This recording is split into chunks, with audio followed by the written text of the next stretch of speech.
listening to Radio Sputnik. Telling the untold.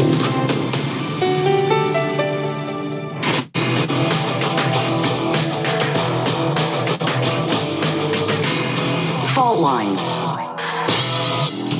Live from across the divided states of America, it is time now for another edition of the most disruptive show covering news, events, politics, and more across the surface of our divided globe.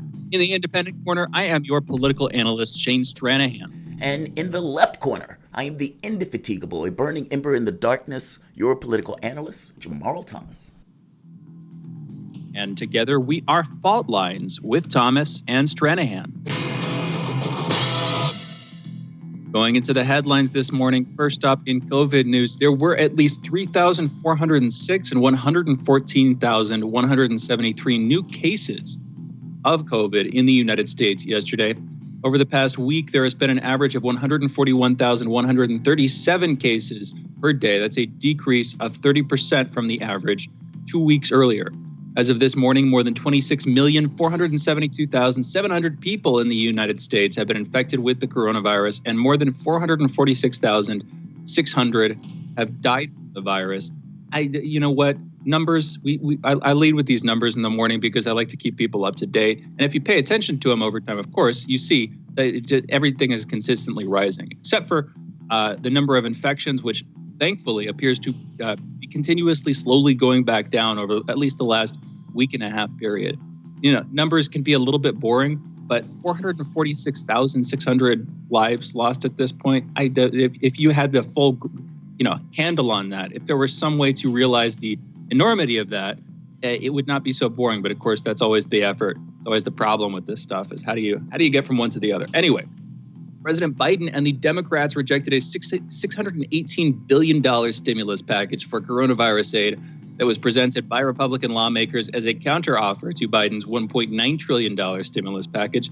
Democrats plan to move forward with the $1.9 trillion package on their end. We'll see how that goes. But how's this for pushing across party boundaries and working with the other side, Jamarl? What are your thoughts on these latest developments? We'll, of course, talking more about this later, but what do you think? It's good. They should do this. Like I said, I don't believe in this cult of bipartisanship stuff. Bipartisanship, especially if you and I are in a negotiation and you take a position like, I want to just basically have your car. And I said, well, I'm not going to let you have my car, even though, we can talk about it.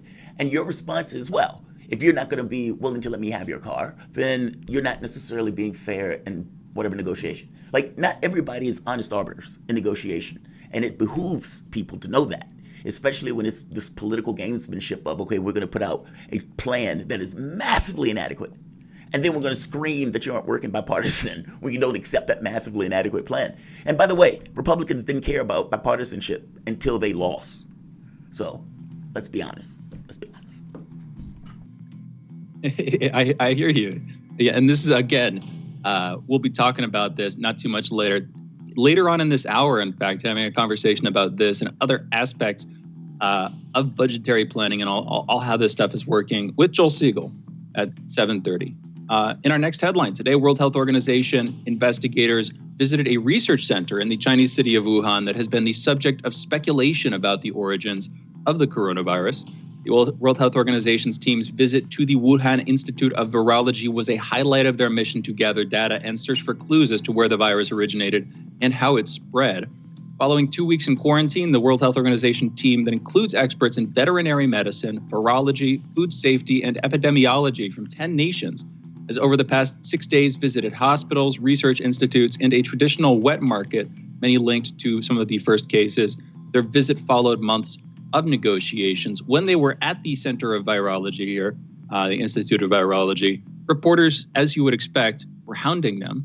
Security staff were pushing them away. We still don't know very much about the results of their investigations, but of course, a lot of eyes globally on those investigations. President Biden's administration back in the States is moving to expand the country's vaccination program with another 1 million doses sent to some 6,500 pharmacies across the country this next week. The administration is also moving to boost states' allotments of vaccines by 500,000 per week. The country of Pakistan has begun a COVID inoculation program, with some frontline medical workers receiving their first doses of COVID vaccines in the first phase of that vaccine program yesterday. Beijing has donated 500,000 doses of their vaccine to the country as a goodwill gesture, quote unquote, arriving earlier this week on Monday and making it the first country in the world to receive the Chinese government-donated vaccine. In national political news back in the U.S., in a letter to her fellow party members released on Tuesday, Nancy Pelosi declared heightened security measures for congressional representatives commuting to and from Washington, D.C., also stressing that lawmakers needed to organize a 9/11 type commission, quote unquote, to study the U.S. Capitol mayhem back on January 6th. Pelosi stated that the current security situation is being thoroughly reviewed by experts in light of the chaotic events that took place in the building. The review process is expected to last until March 5th. So, goody, another month at least of consideration for this process. This as barbed wire still rings the Capitol building and by extent, a good degree of the Capitol area, separating people from their politicians, admittedly for the politicians' safety, but still, I just don't like the look of this, man. We've had these conversations, and of course, if this is a permanent thing, before we get numb to it, we're going to have these conversations for a while. It's creating a Bastille for people to try to storm, and I don't like. Does that make sense? And I don't want I don't think that ended well historically, the storming of the Bastille. So I don't want that to happen. To be extremely clear, but what this is doing, it is creating a perception and a reality of even further separation and detachment of American politicians from the American people. And again, another way of looking at this, it's also inculcating a culture of fear among politicians. Now, admittedly, you got some stuff to be afraid of, but I'm going to put it like this. Teddy Roosevelt, I believe, was literally shot while he was giving a speech and then finished the speech and then went and got hospital treatment. And Ronald Reagan was shot in an attempted assassination. And for all that you think of the guy, as far as I remember, this slightly before my time, but still, he used that to try to unify the nation. In other words, at a couple of critical moments in American history, when the head of state themselves have been, victims of attempted assassination, by and large, the best response to that is to try to use that to bring people together and to try to, encourage a culture of courage or whatever among the population. Putting a barbed wire around the Capitol building, talking about how long you can do that for, whether it's going to be years or in perpetuity, I just don't think that's a good move. I don't think that that's good for the body politic. But Jamarl, what do you think? I don't think it's good for the body politic either. But, it's one of those things, you don't necessarily always get what you want. I get why they're concerned. I get why they have feelings about this stuff, totally. I guess it just creates a us-them feel, or I don't know. It feels like it creates a bit of separation. But I can understand why the separation takes place. But no, I don't think it looks uninviting, if that makes sense, in an odd way, or provocative. Barbed wire. Yeah. Barbed wire does not scream inviting. No. Right. Right. That's kind of my point, right? You got serious fetish going on. So I don't know how long this goes on. At some point, hopefully, there's some sense of normality. But I don't think this is the way to reach normality, meaning this is only a stopgap. Whatever is going on in regards to the people in your particular society that is creating this much hysteria, this much anger, that's what you got to deal with. Because I don't know how long you're going to keep the barbed wire up. Make something normal. Yeah. I mean, here's the thing. You can make something normal, but do you really want this to be the new normal? That's really what I'm worried about. We got more headlines. Treasury Secretary Janet Yellen will meet with top financial regulators to discuss the recent stock market frenzy propelled by a mass movement of retail investors on Reddit targeting GameStop and other heavily shorted stocks. Yellen will meet this week as soon as Thursday with the heads of the SEC, Securities and Exchange Commission, the Federal Reserve Bank of New York, and the Commodity Futures Trading Commission. That's right, the Fed itself coming down from its high station to talk about whether or not Redditors shorting GameStop are a critical threat to our stock market. I'm going to put it like this. If that's a threat to our stock market had plenty of problems to begin with. New York Governor Andrew Cuomo signed a bill Tuesday repealing a controversial statute commonly known as the Walking While Trans ban. Both houses of the New York legislature voted Tuesday to pass the bill that repeals a 1976 penal law statute aimed at prohibiting loitering for the purpose of prostitution, but which ultimately led to years of law enforcement discrimination against trans people of color. 2 FBI agents were killed and 3 wounded as they moved to serve a suspect, now dead, who is thought to be perpetrating violent crimes against children. This is the deadliest incident in the FBI's recent history and the first time an agent has died on duty since 2008. In international news, Myanmar's police have filed charges against 75-year-old ousted leader Aung San Suu Kyi for illegally importing, allegedly, communications equipment. She will be detained until February 15th for investigations. A police request to a court detailing the accusations said walkie-talkie radios had been found in a search of her home in the capital, Naypyidaw. It said the radios were imported illegally and used without permission.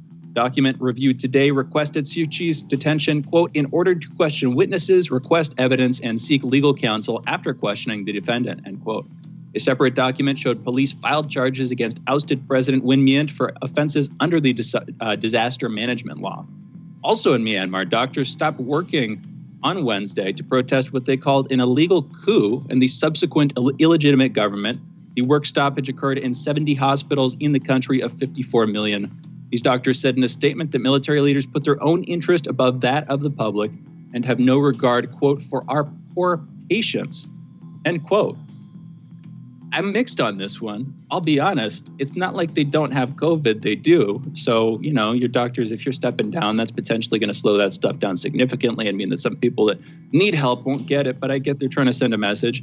On that point, last week, the IMF, the International Monetary Fund, sent $350 million US dollars worth of cash to the Myanmar government as part of an emergency aid package to help that country tackle the COVID-19 pandemic. The money was sent days before Myanmar's state councilor Aung San Suu Kyi and other senior figures from the governing National League for Democracy were arrested in an early morning raid on Monday in the capital, Naypyidaw. Sources say that there, quote, appears to be little the IMF can do to claw back, end quote, the emergency aid funds. In Russia, a Moscow court sent Russian opposition leader Alexei Navalny to prison for about 2.5 years, more than 2.5 years on Tuesday, prompting more protests across the country. The ruling closed a heated hearing in which the Kremlin critic ridiculed claims that he broke his parole conditions while recovering from an alleged poisoning and denounced President Vladimir Putin as, quote, Putin the poisoner, end quote. Navalny was first detained 2 weeks ago upon his return to Moscow from Berlin, where he spent several months recovering from an alleged poisoning with nerve agent Novichok, an attack he blames on Russian security services and on Putin himself. By the way, you should go back. We had a couple of great interviews at the start of the show, 7:30 to 8 yesterday, talking about Navalny, talking about revelations that Asherkov, a close associate of Navalny's and the head of an organization closely associated with Navalny, how he met with an MI6 agent to try to procure funding and foreign support, specifically from the Brits through their intelligence service. Go back and check that out. Interesting. Actually, we have that segments. clip. Also, let's play that clip. Shane, if you're down. Well, we got a couple more headlines. The thing is, and that clip's about 2 minutes long. Oh. If you're down to go through it, we should come back to that. We've got a little bit of time. In business news, and the thing is this, I wanted to get to this. Jeff Bezos, founder of US-based e-commerce mammoth Amazon, has decided to step down as the company CEO this year. In a letter to employees, the 57-year-old multi-hundred billionaire, revealed that he will be diverting his focus to new initiatives and products. Bezos founded Amazon in 1994 and has been leading the company ever since. Bezos will be replaced by Andy Jassy, who has been running the company's cloud computing division, and the transition is expected to be carried out between July and September, a little bit later this year. Last headline here on GameStop, coming back to that story. GameStop stocks have fallen by 70% this week. These are thanks largely to measures taken by Robinhood and other stock trading apps to heavily limit the number of shares traders can buy in the video game retail company. Robinhood now allows clients to buy 100 shares of GameStop. That's up from the previous limit of 20 shares, but not if the user already owns more than 100 shares in the company. Larger limit increases were implemented for stocks in AMC Entertainment, Naked Brand Group, Nokia, Express, and Koss, the values of which followed a similar track. to GameStops. I'm going to say it, that again is the opposite of democratizing access to the stock market. We've got to close out headlines. Those are headlines. You're listening to Fault Lines with Thomas and Stranahan, and we will be back in just a minute with Jamarl's Soapbox segment and the rest of the show. Be right back, folks. Fault Lines.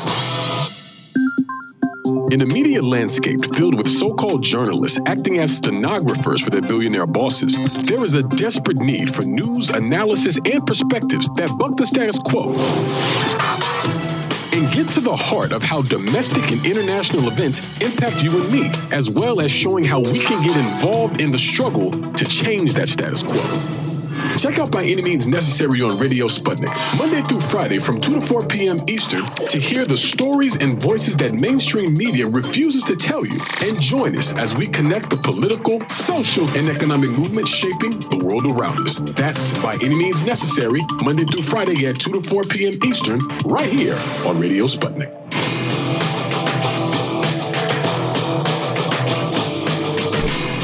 Fault Lines. Welcome back to Fault Lines on Radio Sputnik. My name is Jamarl Thomas. I'm joined by my co-host Shane Stranahan, coming to you live out of our station in Washington, D.C. If you guys live in the area, you can catch us on radio at 105.5 FM and 1390 AM. We're also in Kansas City at 102.9 FM and 104.7 FM. If you guys are digging what Shane and I are putting down, whatever platform you're consuming this content on, give us a like and share that audio or video.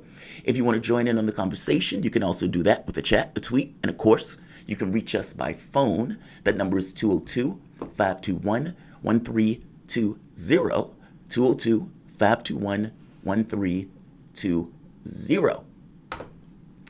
There is a fascinating article. I believe it's in the New York Times. And they delve into this idea or the scene, give you an image, a picture of the massive weirdness, the reality show that was taking place in the White House after Joe Biden won the election. Now, a lot of this had to do with henchmen versus kooks. Henchmen in this part trying to convince Donald Trump to not declare martial law or to not send military down to take the voting machines.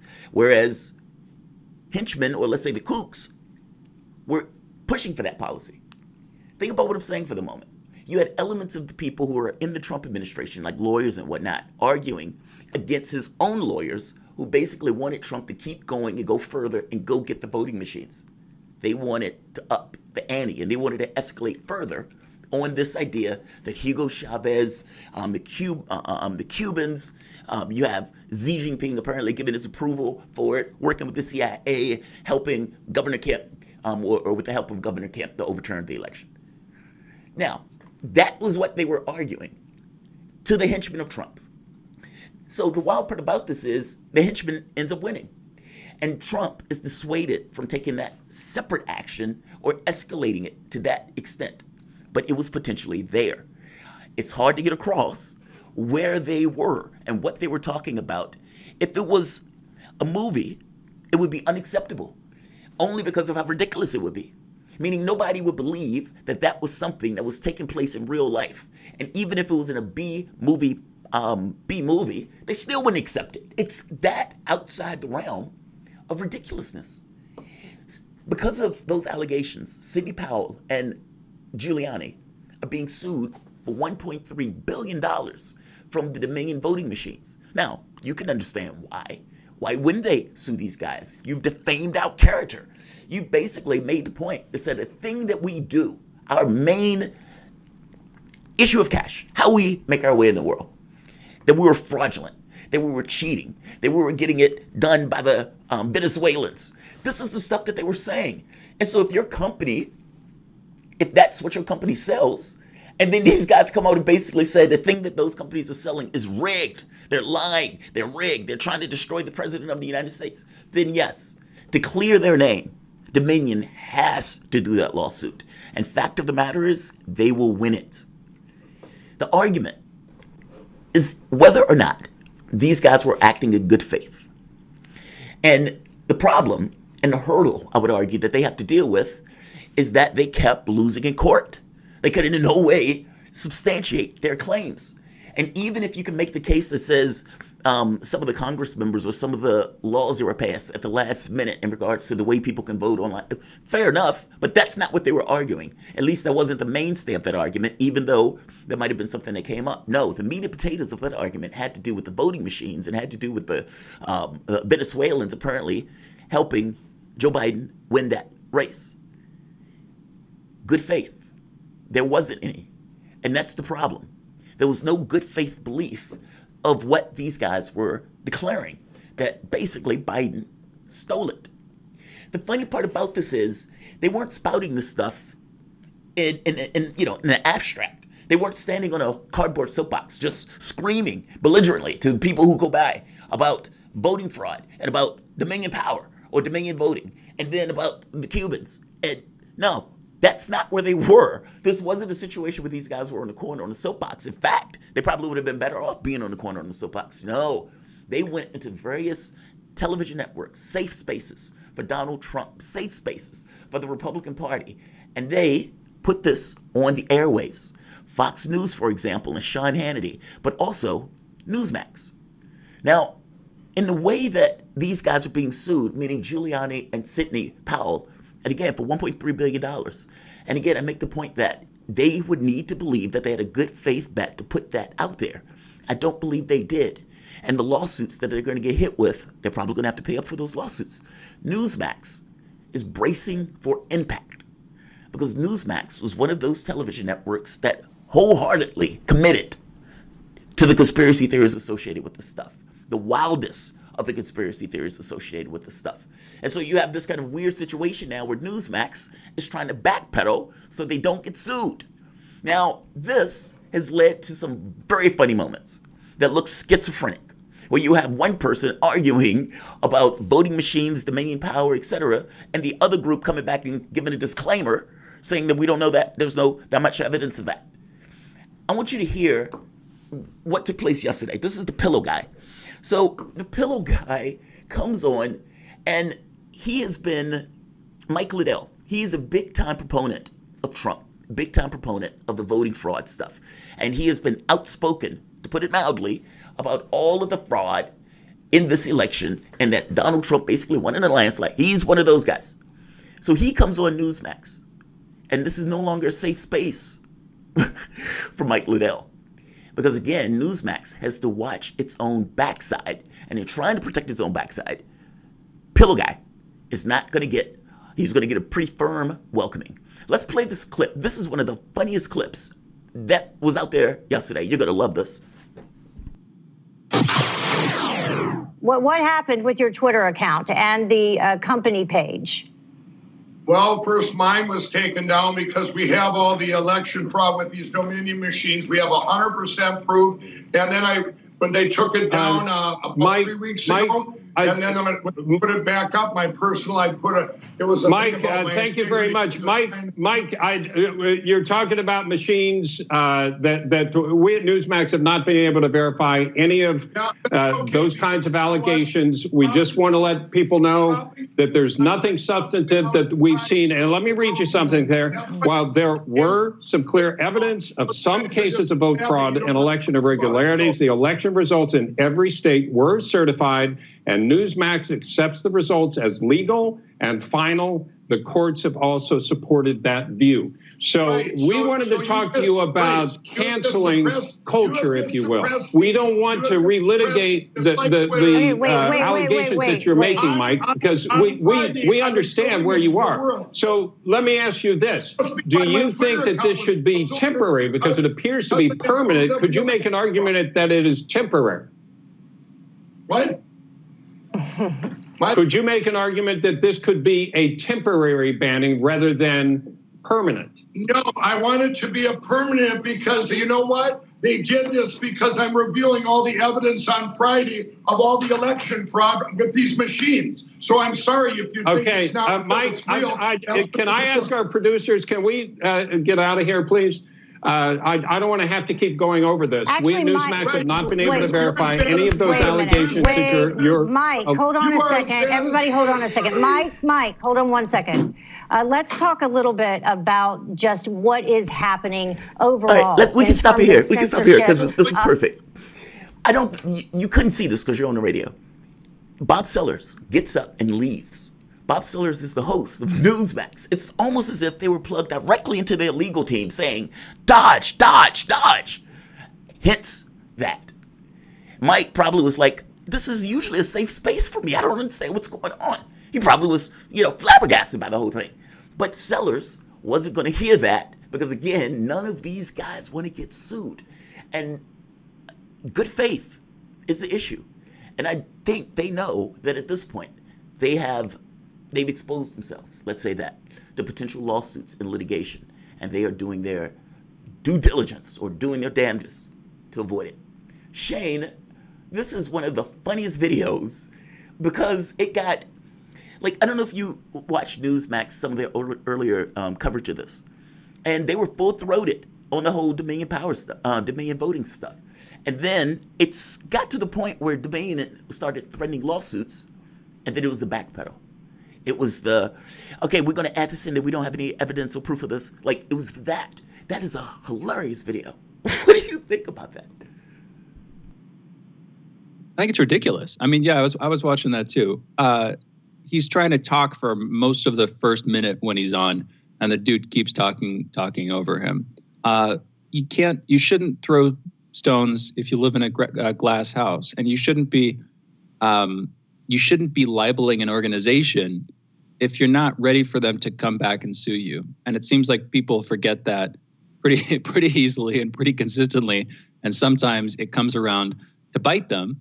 And so, yeah, you see a lot of organizations backpedaling, like you're talking about, a lot of cable news and online media starting to pull back on this one pretty quickly. On another side of this, though, after what happened on January 6th, it just shut the whole thing down, for better and for worse. It shut the prospect of having any long-term genuine reconciliation between people who thought the election was bogus and people who were on the fence about it.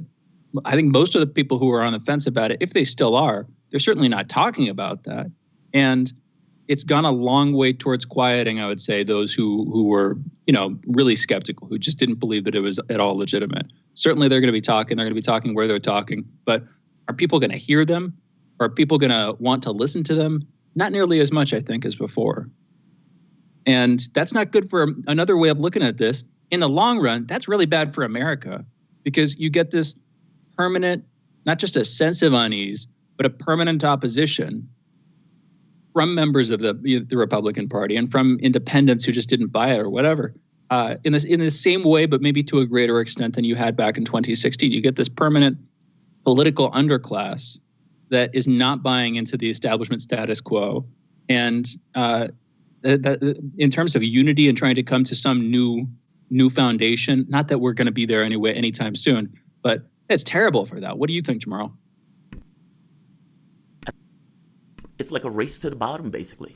And, just as a flat fact, it's as if they forgot, like you said, that legislation exists, or that you can be sued for defamation, or that stuff was on the table. Look, they either need to be able to prove their case or not. And, we weren't on this show basically being entirely against this, right? I think both of us had the attitude of, okay, well, if this is right, if this is true, then this is the greatest crime, in America, from the standpoint of the greatest electoral, canard in American history of sorts. And so, if they're going to go that route and it's going to be that outlandish, then you got to prove that. And you have to have a good faith belief that that's legit. And I don't believe that they did. And the problem that they're going to have is that now this is going to go to the courts. And what is the judge going to think? Is the judge going to ask, hey, did you really believe this?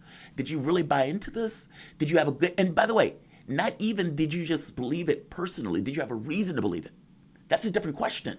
And so, yeah, I think they're going to have a hard way to go with this when they get to the point of going to court. And this is exactly why Newsmax is backpedaling on this very specific case. And I got to be honest, even the pillow guy at this point should be sued. I mean, that is vicious for them. They're basically trying to destroy that company using or for the benefit of Trump. Can we just pause for a second and think how hilarious it is that the CEO of a company named MyPillow, a pillow salesman, has become one of the chief representatives of this line of thought. I think it's worth pausing in the middle of the road to look at where the dust has led us. Anyway, we got to close this segment out. We'll be back in a minute talking Joel Siegel, political debate over the COVID relief package and bipartisanship, what that means, whether it's worthwhile in the coming years. You're listening to Fault Lines with Thomas and Stranahan. We will be back in just a minute.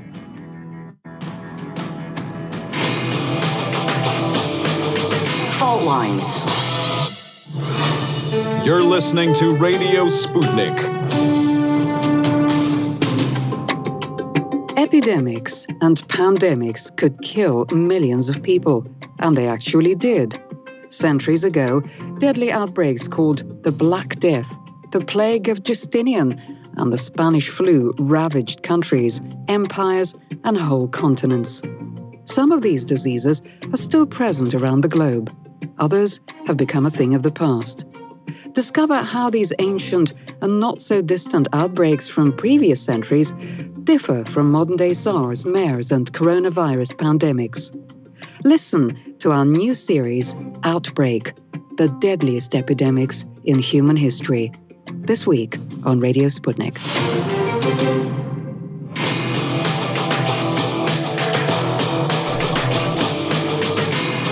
Fault Lines. Welcome back to Fault Lines on Radio Sputnik. My name is Jamarl Thomas. I'm joined by my co-host Shane Stranahan, coming to you live out of our station in Washington, D.C. Joining us is former congressional staffer, co-author of H.R. 676, the Expanded and Improved Medicare for All bill, and one of the leading architects for passage of the Affordable Care Act, also known as Obamacare. He's co-founder and national director of the Justice Action Mobilization Network and nationwide multiracial climate action network. And of course, we are talking about friend of the show, Joel Siegel. Joel, welcome back to the show, man.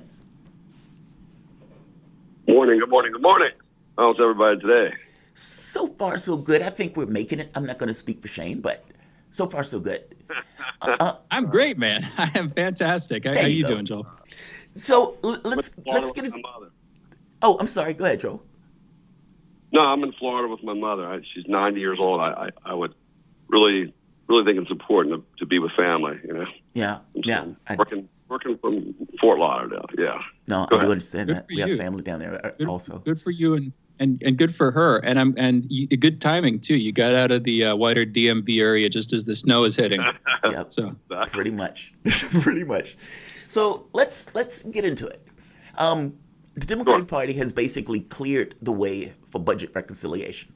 Now, Bernie Sanders has been pretty strong on this early on. He, as soon as it became very clear that he was going to win the budget chair or chairman of the budget committee, he was screaming budget reconciliation. I got the power. Let's do this. And so these guys are basically clearing it in order to push that through. There's a problem, though. And the problem has to do with the pay-go rules that are in the Senate. So let's start here. Can you give us just kind of a brief overview of budget reconciliation? Basically, what is it? And what are the pay-go rules in the Senate that are basically causing problems? Because basically what we're talking about are the pay-go rules would allow them to automatic cuts to Medicare if they tried to push through Biden's $1.9 trillion plan. So can you give us just a heads up on this? Or like a brief explanation of the problem in the Senate with pay-go? Yeah, sure. So I'm not going to go into a law school treatise, on this. It was just kind of a thumbnail sketch. Budget reconciliation, all that means is that instead of averting filibuster, right? That's when you can go on the Senate floor or the House floor for hours and hours and hours to stop. It's a procedural, right, mechanism. You do that would, it's 60 votes that the Democrats are trying to avoid in the Senate. So budget reconciliation means you can vote on a bill, but simple majority, right? That would be 51 votes. Vice President Harris would be the person, that would be the tiebreaker, and you could get Biden's COVID-19 legislation through. What economists are saying is, okay, if you do budget reconciliation, And because of PAYGO, which was implemented by President Obama back in the day when everybody was worried about the deficits, let's use the word theoretically, okay? Theoretically, it could foster cuts in Medicare, farm subsidies. Those are the two big ones. But there's two provisions that, there's what's called a waiver, right? So there could be a waiver passed in the Senate that says, we're not going to do these cuts. Or if you declare an emergency spending measure, that's the other way where you could avert the PAYGO. So there's always an exception to any law that's in the Senate. So, I mean, Bernie's right. If there were cuts in Medicare, it would be right around $180 billion or something. And it would be basically to reimbursement for doctors. It would be like a 3%, cut reimbursement to doctors. The other way to get around it would be they do this scorecard in the PAYGO, right? They check to see, well, how much will it increase the deficit? You would just have to increase taxes on or do cuts in the military or something. So as long as the PAYGO rule is not violated, so it's lots of different nuances there, but that's basically it. And that would add a complication to an already complicated process. I mean, what's your take on that process? What your personal opinion? What are the best and worst versions of these alternatives, and what should we be doing in this case, Joel? It's a great question. Well, first of all, the filibuster needs to be ended. I mean, it's just stupid and it's ridiculous and not necessary. And the founding framers weren't really proponents of filibuster and having to get 60 votes. They won simple majority, 51 votes in the Senate. The PAYGO rule, which is the even more stupid than filibuster, that has to go as well. So I think what has to happen is, I think Bernie's right.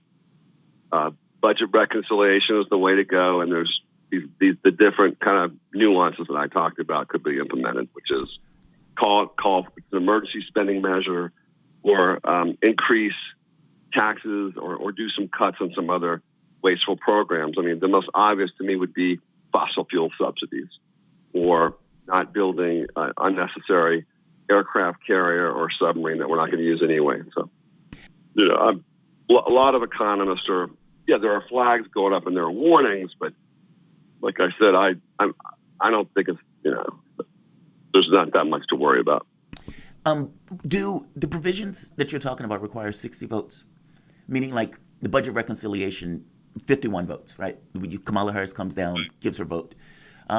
But some of the provisions that they need to bypass, meaning some of the things that you mentioned as waivers or ways to get around it, do those require 60 votes? Meaning, does it need to be a filibuster-proof majority under that realm? And honestly, and even with people like Joe Manchin, who are basically saying, I'm not planning on raising the $15 an hour minimum wage. So, is the 60 vote majority required for those ideas that you're putting forth? Like that can try to get around it? No, not for they're not required. But you're raising a very salient issue, which you always do, actually. And that's Joe Manchin. So he's a Democrat, right? So he's a blue dog Democrat. So that's one thing when I was in Congress that I always would worry about when I was drafting bills or trying to get something passed or an amendment was, people like Manchin. If we just assume that we're going to get 61 votes, because that includes Joe Manchin, then people are assuming wrong. So Manchin's always the pressure point. There's more negotiations with him than McConnell, to be honest with you. And that has historically given him a lot of power. What is the point of that? Why? What is that? What privilege does that give him in the political context in Congress, Joel? Well, I mean, it's just in a democracy, if you're a blue dog Democrat, you can either vote with the Republicans or you can vote with the Democrats. And Manchin, being from West Virginia, it's a big coal mining state. There's a lot of pressure on him. If he wants to get reelected, he has to raise a lot of money from corporate donors if he's going to win his seat, right? So it's just about the guy's a conservative Democrat, and That's when the art of politics comes in. And how does it work? You promise Manchin, something in return. I was involved in that at the highest levels. If there was a progressive bill that Congress wanted to get passed, or we needed money in Detroit, I had to go meet with Bush's top lobbyists and cut deals, of which I'm not going to talk about on this phone call because they were like things I would never normally do, but that's the art of politics. Oh, you can't back away from that. I wish you could talk about it. You can tell us anything you want. Yeah, you can't run away from that. You can't have that. You can run away. So, okay. So let's say you don't hit it directly. Let's say you don't give us, the ABCs of it, the details, the specific details. But you can give us kind of an idea of it. It's like John Henry or Jan Benry. Give us the Jan Benry. Meaning, give us this kind of like an example of it, an explanation of it, without necessarily the specific details. Even though I got to be honest, I want the specific details. I'm going to go ahead and get juicy, man, and tell you what happened. Detroit Medical Center, was probably the only hospital in Detroit that was what's called Trauma 1.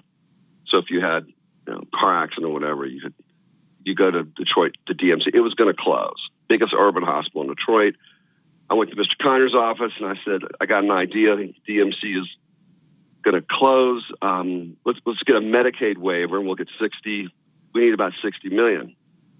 He goes, I want you to meet with, his name was Bob. He was chief, lobbyist for Bush. I met him at the Rayburn cafeteria and here was the deal that I had to strike. If Conyers voted for war munitions for Iraq, then we'd get 60 million. So I said, Mr. Conyers, you're the biggest opponent of the war in Iraq. He goes, look, the funding is going to pass. There's nothing we can do. And that was the deal that was struck. And I got Granholm and the congressional delegation of Michigan to agree to this. And we saved DMC. Now that's really what goes down, man. And when you're a senior staffer like I was, I had to be the one to cut those deals. And, I did it all the time. Not anything quite like that, but I was a little bit hard-nosed sometimes on certain things, but that's how it works. And they're going to have to get something. Yeah. Thank you for telling that story. Man. I think that's illustrative. That's brutal. Yeah. I'm sorry to hear that whole thing happened, but it's good that you were able to get those funds because it sounds like they needed them. I want to come back to Manchin for just a second. You were talking about how pressure is on him in his home state, but through his position, he is also able to apply pressure in Congress, and it puts him specifically, but generally the kind of person who's in his position in this interesting mercenarial role. I don't mean to be too derogatory, but I'm going to use that word. Where on specific issues, he is the one who's relied upon to fall in line, and that gives him a certain political leverage as well. It makes him a more important political figure. That was the privilege that I'm talking about. Where else do we see that? What other, who are the other politicians in the current Congress who would fit that bill and we should be paying attention to as key political figures where pressure is going to be applied and on whom obviously a lot of pressure has already been put? Joel. Well, Susan Collins would be one and Mitt Romney would be the other. So if you get the moderates in Congress to tell the Republicans, we don't want to go to the nuclear option and filibuster, so let's just not do it. Let's just go ahead and take a vote. And if it's a majority vote, 50, then you don't have to deal with budget reconciliation, but, or the filibuster. So that's always, those are the pressure points. Moderate Democrats and moderate Republicans and Blue Dog, and then Marco Rubio to a degree. And but here's the bottom line. Almost any other bill that they want to get passed, they're going to have to go through this for the next 2 years, and that's going to be probably budget reconciliation. And Bernie, having worked with him for 13 years, the guy he's a genius, not just a policy genius. He's a rhetorical genius, oratorical genius. He was just a genius at all the rules. And there's, you had to know the rules, man, or you couldn't do that gig, right? So, like I said, I think the way to get around everything is to do a waiver or say it's an emergency spending measure. And this COVID-19 relief bill is an emergency spending measure. It's no different than the New Deal, no different than getting airplanes, built during World War II, because you got millions of people on the verge of bankruptcy and eviction and utilities being turned off, not having food, and not being able to afford, not being able to get medicine. So it's emergency. And it should be true. Well, it is. We got to go into a break. It is an emergency. I would question, I'm not even the world's biggest FDR fan, but I would question whether the political ferocity of this time matches that time. It seems like we're getting a lot less done, despite it's a different kind of crisis, but despite, a crisis at least similar in scale to that during the Great Depression. But we need to go into a break. You guys are listening to Fault Lines with Thomas and Stranahan, and we're talking to Joel Siegel, former congressional staffer, co-author of H.R. 676. That's the expanded and improved Medicare for All bill. Also one of the leading architects for passage of the Affordable Care Act, also known as Obamacare. Again, you're listening to Fault Lines with Jamarl Thomas and myself, Shane Stranahan. We're going into a break. We'll be back with Joel on the other side of this break in just a minute.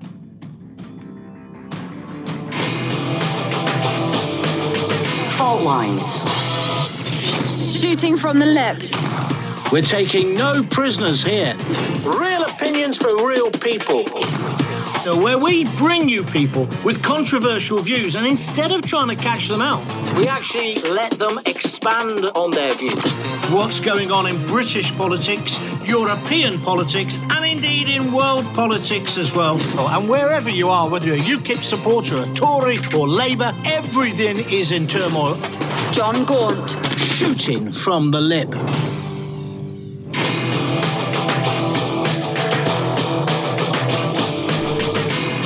Fault lines. Welcome back to Fault Lines on Radio Sputnik. My name is Jamarl Thomas. I'm joined by my co-host Shane Stranahan, coming to you live out of our station in Washington, D.C. But joining us is Joel Siegel, former congressional staffer, co-author of H.R. 676, the Expanded and Improved Medicare for All bill, and one of the leading architects for passage of the Affordable Care Act. He's co-founder and national director of the Justice Action Mobilization Network, a network of multiracial climate action network. A nationwide, I apologize, multiracial climate action network. So Joel, I want to get into another topic on this that's still within the realm of our own current politics. Representative Taylor. Now, this has become somewhat of a point of contention, the idea of the threats against some of the other members of Congress and the response of Democrats to try to take her out. But it's not just Democrats, interestingly enough. Let's play the clip of Karl Rove. Even Karl Rove has issues with her. Let's see if we have the clip. Yeah, Mitch McConnell, you got Kevin McCarthy in the House. Speaking of Georgia, you got a congresswoman in Georgia that is threatening to define the Republican Party. How do you keep a big tent but keep the fringes kind of out of the main dining area? Yeah, look, if you believe that the Jews control a space laser that starts fires in Northern California, and that there's some unnamed high-ranking government official who's got a heretofore unknown security classification called Q, and all the nutty things that flow with that, you should be taken off the prestigious House Education and Labor Committee and confined to the dark recesses of the furthest building away from the House floor, and then let the voters decide in the next election. She is a problem for our party. Wow. Very clear. Karl Rove. Karl Rove. What do you think of that? What do you, he has a point, right? He's concerned that they're going to define the party by her or QAnon, and they are reacting vigorously to this, him and Mitch McConnell. What are your thoughts on this? Well, where I disagree with him, I'm Jewish, and I actually run the company that has that space laser that she's talking about. And, no, I'm kidding. Well, yeah, of course, I agree with Rove. At the same time, I do think that she should, at the minimum, she should be censured, right? She has to be censured by Republicans and Democrats to show that we as Americans, forget about Republican, Democrat, this is an elected official, cannot, her behavior has to be condemned. That's not, should she not serve on a committee? Absolutely. She's got no business serving on the committee. Can she be thrown out of Congress? No. Should she be? Yes. In 2019, she said that we should flood the Congress. Okay, that is, if it was a black member of Congress or an Hispanic member of Congress or Bernie Sanders, trust me, they would be expelled. But because she's a white woman, in my opinion, there'll be a strong reaction to this, but that's okay. They'll go ahead and accept that. But that is an act of terrorism, okay? I don't think that a domestic terrorist, you don't have to be a so-called, radical Islamicist to be called a terrorist. Terrorists are the people who went to the White House and broke in there. She said something that is an act of domestic terrorism. So why would we have a domestic terrorist be a member of Congress? She said we should flood, even if she was using it in so-called humorous way. Look, you can't keep using language like that. But anyway, that's how I feel. It's a sad thing. A person like it's her. Ridiculous. I agree with you. I mean, what's first and foremost, the thing that trumps all else for me, no pun intended, is that she was put into place by voters, is that she was elected and that she's in there because people voted for her. I mean, I guess to give solace to the Q folks, this is part of the plan too. Their quote is trust the plan. That's what they like to say and what they like to think. Well, I guess her being thrown out, her being castigated, however this ends up going down, that's part of the plan too. So it's all okay, folks. More seriously, the problem is a lot of the stuff that she said before she was elected. So they can't throw her out. If there are crimes there and she had previously committed them, they can't throw her out because, as far as I know, she didn't commit them while she was in office. And so it doesn't fit, if that makes sense. What do you think about, what worries me about this is if they decide to take that extra step of throwing her out of Congress, isn't that setting a kind of bad precedent where voters elect somebody and then without I can't see due process for this. Without due process, you're basically able to kick out an elected member of Congress for things they did not while they were serving their term, but before that. Joel, what's your take? Very good point. It's democracy. I mean, it's not perfect, but it's better than autocracy or the Chinese, the way the Chinese run their government, which is not have any democracy at all. If someone, she went to the park. Didn't she go up to the Parkland students and tell them that the massacre didn't happen? I mean, yes, she's denied multiple school shootings. All right, now if you get to that point where you're crazier than hell, if they have an amendment to take out a president because of not able to do his or her duties, then you should be able to take out a member of Congress. I mean, let me tell you something. It's a very, very cherished institution, and there comes a point we just have to draw the line to say, if you're going to represent the people of a district, even though they voted for you, and you're really just so out of bounds and threatening and irrational, and she may be mentally ill, then I do think that you can either censure, or if they vote to remove her, to expel her, it would be a very rare move because most members of Congress are very conservative. Even the liberals and the left, and they were pretty moderate. They don't want to do that kind of slippery slope actions. But in this case, we have a very dangerous person in the Congress. It's 435 members of Congress, and do you want a crazy person voting on COVID-19 or military? I don't. I don't want someone who I think could be literally crazy or dangerous, and it's not what I want, but they did vote for it. And I guess that's kind of, it's funny. I understand the argument, right? If you can take out a president, certainly you can move a member of Congress, especially if they're saying things that are hyperbolic. But I would make the case that that's less of a reason to do it. The Congress members, it's just one out of 435. And so even though, no, all things being equal, I don't want a crazy person voting on COVID legislation, she's just one. You know what I mean? Like, I would have more qualms with this if this was the entirety of the Republican Party. And I guess my concern here is, even though it's not the entirety of it, her viewpoints are not, dramatically apart from many of the other members of the base of the Republican Party. So it's like she, on some level, is representative of this country and of her where she came from. Is that fair? Meaning it doesn't matter if she's loony. She's voted in being loony. And the public is okay with her being loony. Yeah, I'm raising a very good point. I see both sides of the equation. I just think given what just happened in the Capitol, which was a secessionist insurrection by domestic terrorists, I just think there are just times when, you gotta take decisive action. But I think she's sort of a distraction because we've got tens of thousands of people living in tents during the winter where I live in San Francisco, Los Angeles, all across the country.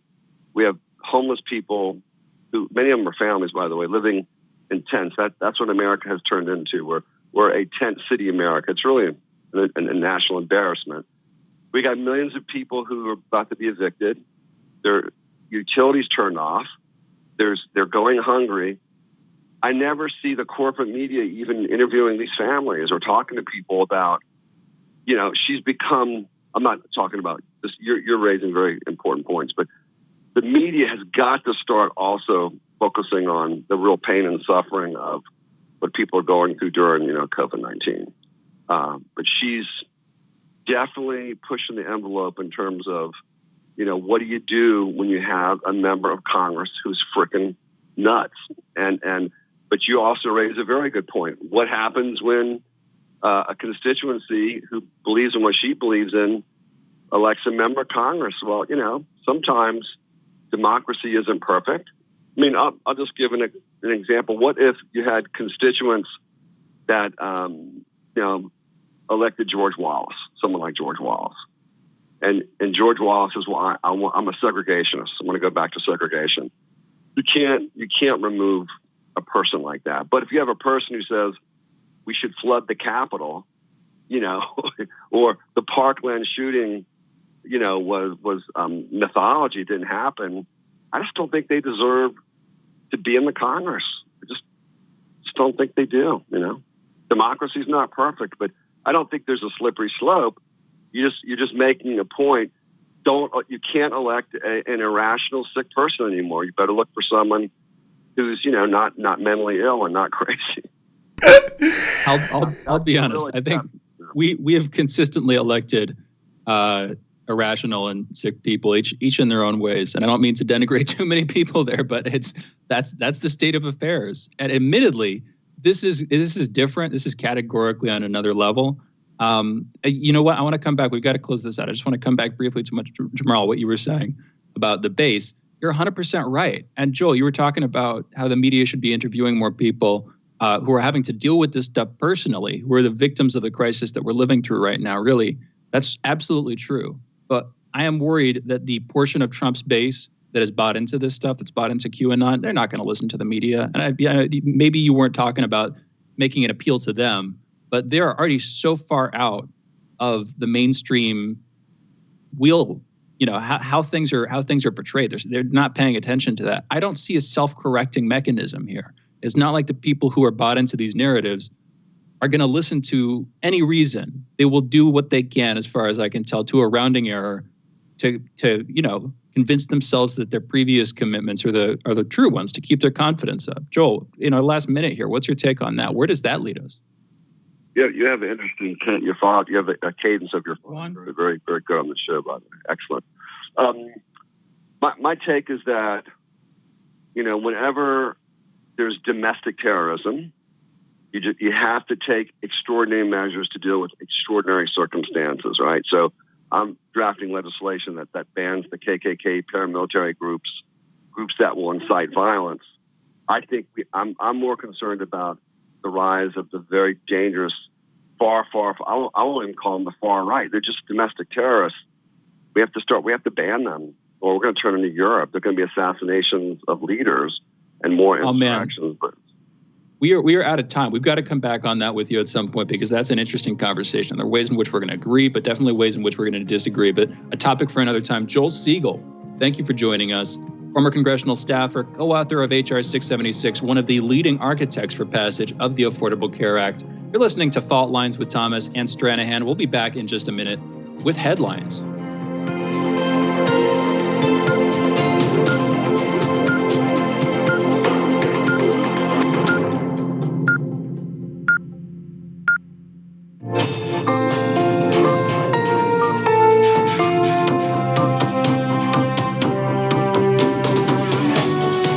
You're listening to Radio Sputnik. Telling the untold.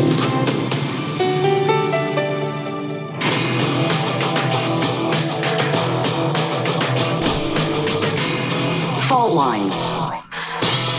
Live from the divided states of America, welcome to your daily inoculation for propaganda. In the left corner, I am the indefatigable, the ever-vigilant, the last antibody to sick and seizing political system. I am your political analyst, Jamarl Thomas. And in the independent corner, I am your political analyst, Jane Stranahan. That means you are listening to Fault Lines with Thomas and Stranahan. Yeah, it would be very bizarre if you were not. So let's get to the headlines. In the news, there are at least 3,406 new COVID-19 deaths and 114,173 new cases in the United States yesterday. Over the past week, there's been an average of 141,137 cases per day, a decrease of 30% from the average 2 weeks earlier. As of this morning, more than 26,472,700 people in the United States have been infected with the coronavirus, and more than 446,600 have died. That number is painful. And, you know, not to tarry on this, when we early on were making this point about we need to flatten the curve, we can't necessarily have this thing going uncontrolled. The hospitals wouldn't be able to take it. One of the other things that wasn't entirely talked about all that much, that basically we're dealing with now, are mutations. When you have a virus proliferate in this particular way, there's going to be a probability of a certain degree of mutation. Well, what happens when you expand the potential for that probability to come about? And you do this all across the world. Well, you have variants now that they think could subvert the vaccines themselves, making them less effective.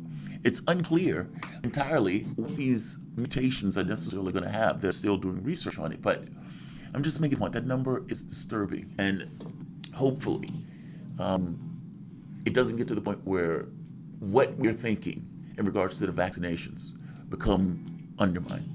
That would be disastrous. There's nothing else that I'm aware of at this point.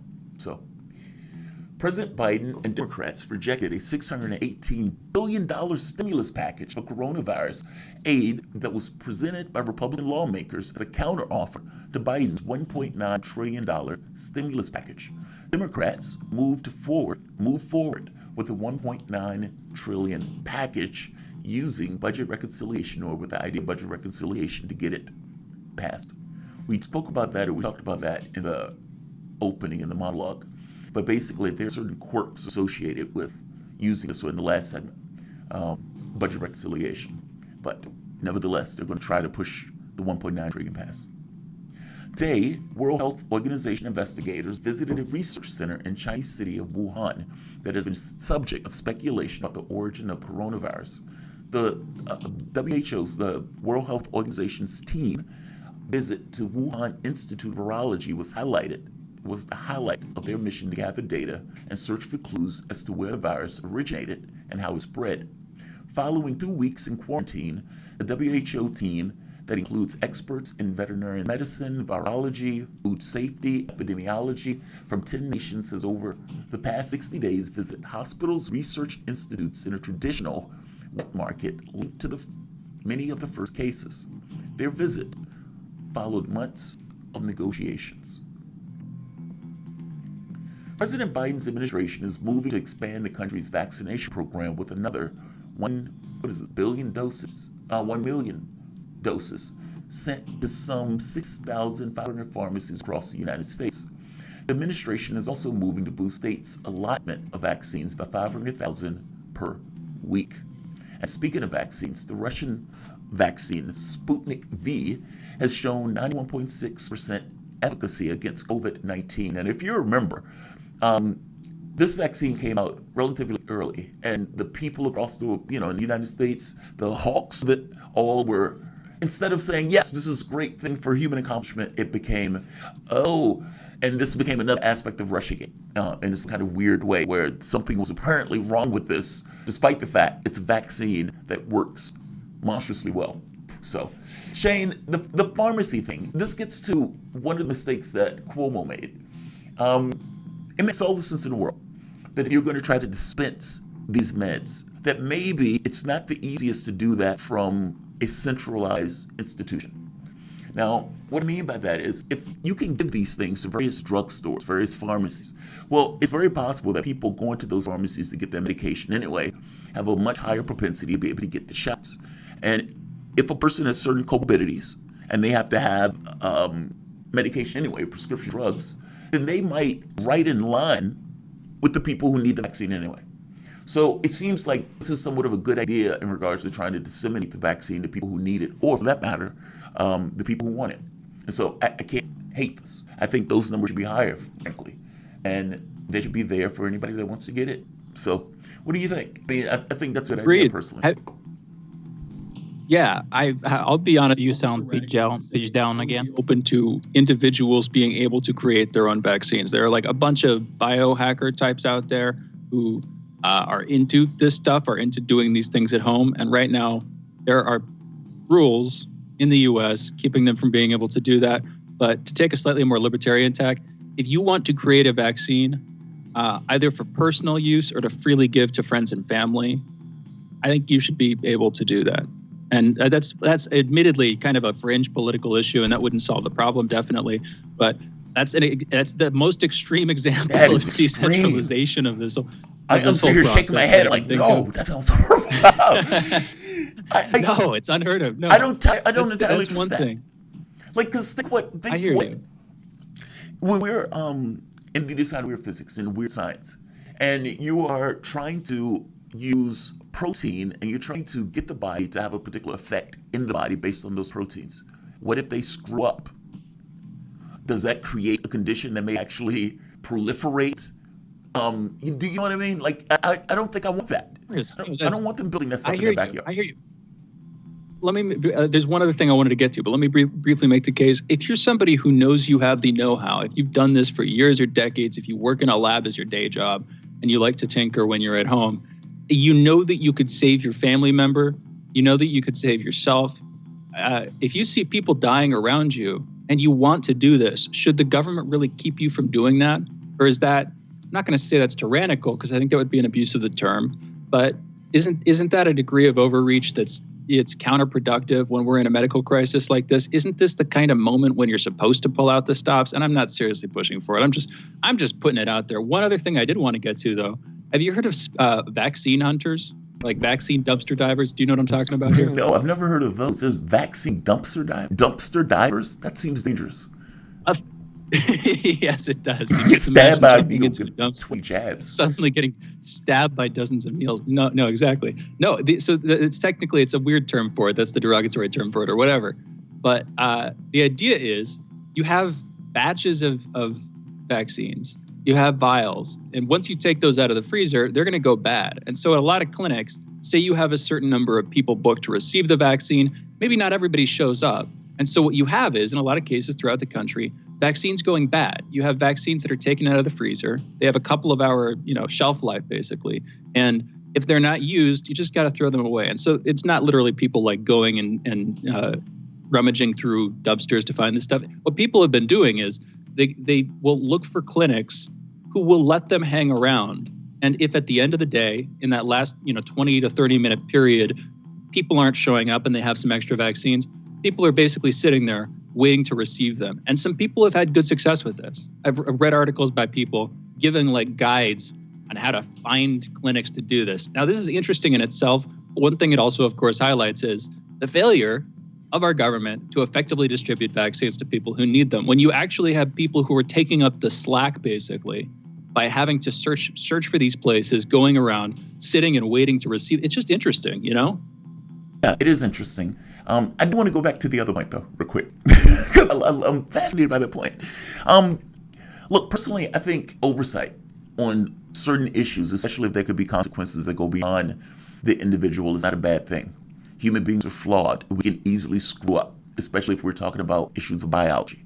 So it's not so much that the individual doesn't have the know-how or isn't necessarily talented. The person may be talented, may have the know-how. By the same token, they're also, human. And as such, they can make mistakes. And if those mistakes expand to the other parts of the population, then no, I don't think that should be done left to their devices. Also, if they were doing this, and if they had these skills, they might have already been using those skills in pursuit of the vaccine anyway. So I feel you, and I do understand where you're coming from with that. If 3 people wanted to get together to create a bio lab in their basement, should they be allowed to do it if they had the skills to do it? I would probably say yeah, because at that point you have multiple people doing it, etc. It's just the casual aspect of it. It weirds me out a bit. But look, I'm bringing you around, Jamarl. I'm bringing you over to my side. Slowly pulling you over. It's nuanced, right? I'm trying to give the benefit of the doubt on it. But no, all things being equal, no, I believe in oversight on stuff like this. I think it get dangerous. But let's keep going.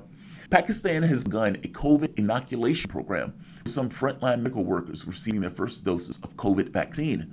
Beijing has donated 500,000 doses of their vaccine to the country as a, quote, goodwill gesture, unquote, arriving earlier this week on Monday and making it the first country in the world to receive the Chinese government's donated vaccine. In a letter to half of her fellow party members released on Tuesday, Nancy Pelosi declared heightened security measures for congressional representation or representatives commuting to and from Washington, D.C., also stressing that lawmakers needed to organize a 9/11 type commission to study the U.S. Capitol mayhem. Pelosi stated that the current security situation is being thoroughly reviewed by the experts in light of chaotic events that took place in the building. The review process is expected to last until March 5th. Wow. I know a lot of you can't see D.C. at this point, but there are barbed wires and everything else. We were talking about this earlier. It's just not the most inviting picture in the world. President Biden on Tuesday signed 3 executive orders to set up a task force to locate migrant families separated under the Trump administration, reshape U.S. border and asylum policy, and review restrictions made to the legal immigration system over the past 4 years. New York Governor Andrew Cuomo signed a bill Tuesday repealing controversial statute commonly known as walking while trans ban. Both houses of New York legislature voted Tuesday to pass the bill that repeals a 1976 penal law statute aimed at prohibiting loitering for the purposes of prostitution, but which ultimately led to years of law enforcement discrimination against trans people of color. Myanmar police have filed charges against 75-year-old ousted leader Aung San Suu Kyi for illegally importing communications equipment, and she will be detained until February 15th for investigations. A police request to a court detailing accusations said walkie-talkie radios have been found in a search for a home in the capital, Naypyidaw. It said the radios were imported illegally and used without permission. The document reviewed today requested Suu Kyi's detention, quote, in order to question witnesses, request evidence, and seek legal counsel after questioning the defendant, unquote. Evidence and seek a separate document showed police filed charges against the ousted President Win Myint for offenses under the disaster management law. And let's stay with Myanmar. Doctors in Myanmar stopped working on Wednesday to protest what they call an illegal coup and subsequent illegitimate government. The work stoppage occurred in 70 hospitals in the country of 54 million. These doctors said in a statement that military leaders put their own interests above that of the public and have no regard for, quote, our poor patients, unquote. Last week, the International Monetary Fund sent $350 million in cash to the Myanmar government as part of an emergency aid package to help the country tackle the COVID-19 pandemic. The money was sent days before Myanmar State Councilor Aung San Suu Kyi and other senior figures from the governing National League of Democracy were arrested in an early morning raid on Monday in the capital of Naypyidaw. Sources said that there appears to be little the IMF can do to claw back the emergency aid funds. So let's do this. Those are your headlines. You're listening to Fault Lines with Thomas and Stranahan, and we're going to be back in a moment. We still have a great show, so definitely stay with us. Back in a moment. Jamarl, your audio is pitched down. Want to talk? The way you sound to me. Radio at SputnikNews.com. Feeling kind of blue, but maybe also kind of red, and kind of purple, and kind of alone? You've got a friend on Radio Sputnik. Tune into Political Misfits from 12 to 2 Eastern Time, Monday through Friday, for news, politics, and culture without the two-party bias.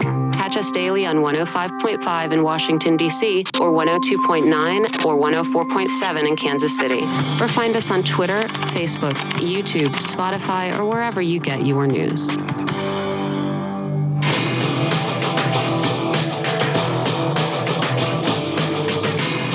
Fault Lines. And we're back. You're listening to Fault Lines with Thomas and Stranahan, and we are joined by Tyler P. Nixon, archivist, activist, technologist, and legal counsel to Roger Stone.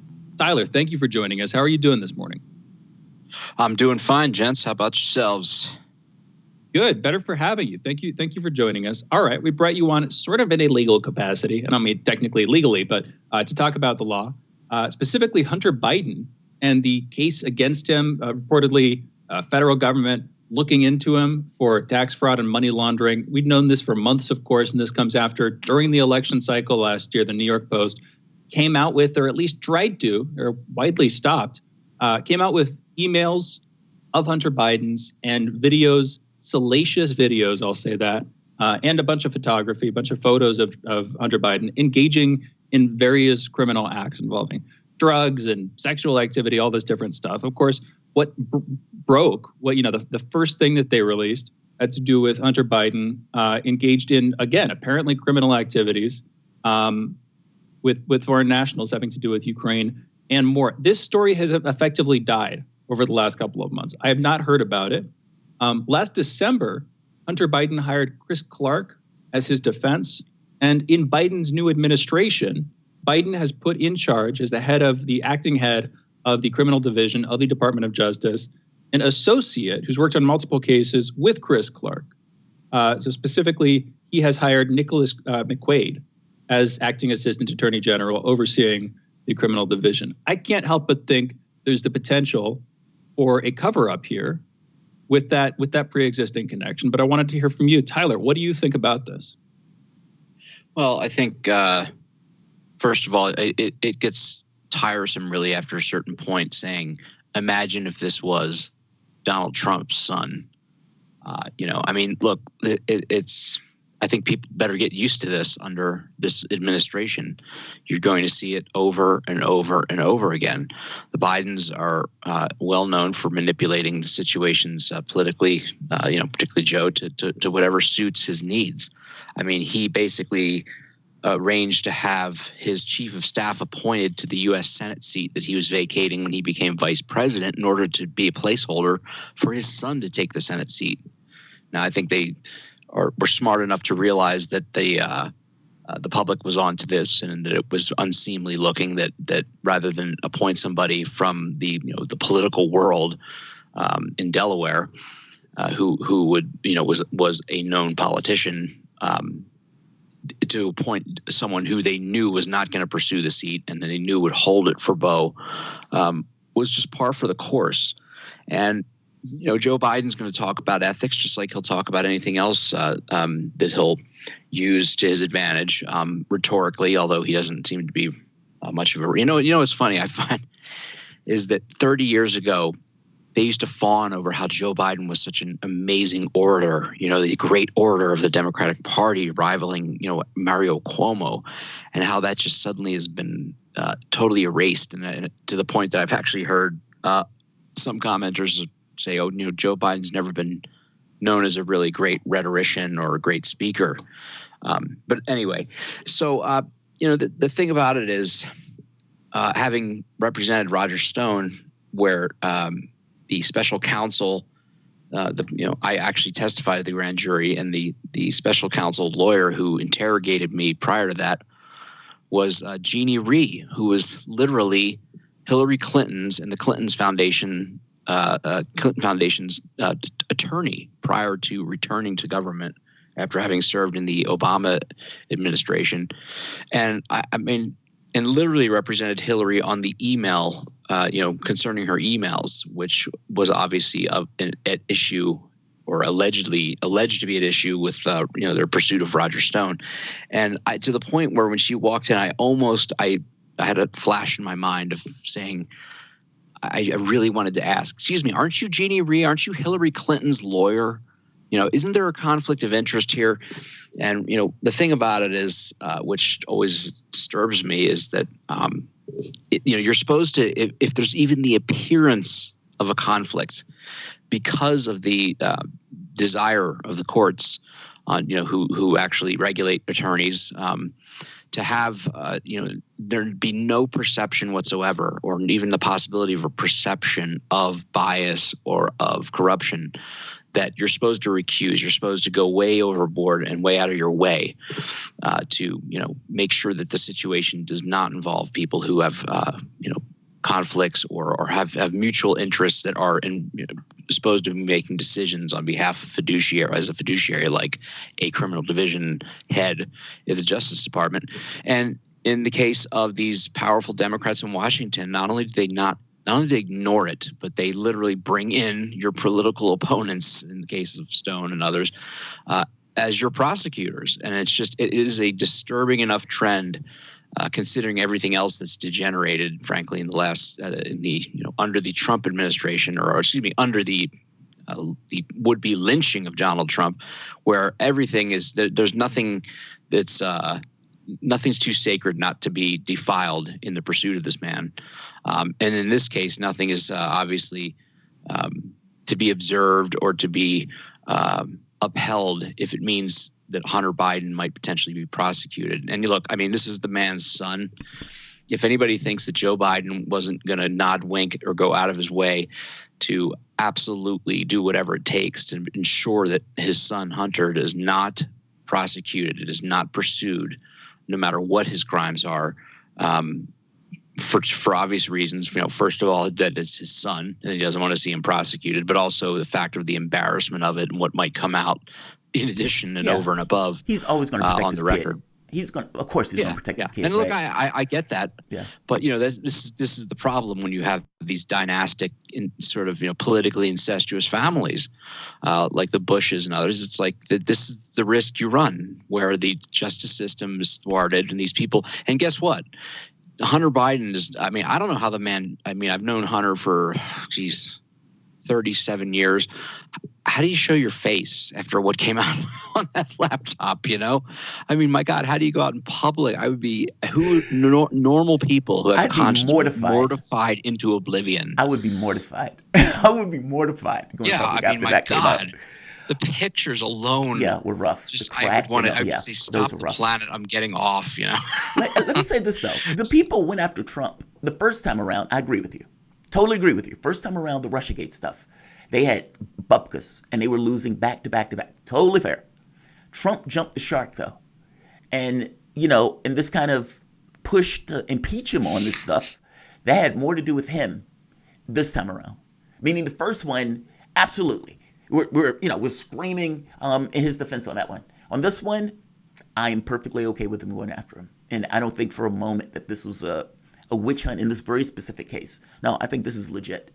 But I would say this to you, though. Well, I can imagine. Let me just say it wasn't. It's not a witch hunt, but it was definitely a miscarriage of justice with the denial of due process, the hurried, almost kangaroo court style laying of these charges. Come on, and the fact that he's not even in office anymore. But that's neither here nor there, I guess.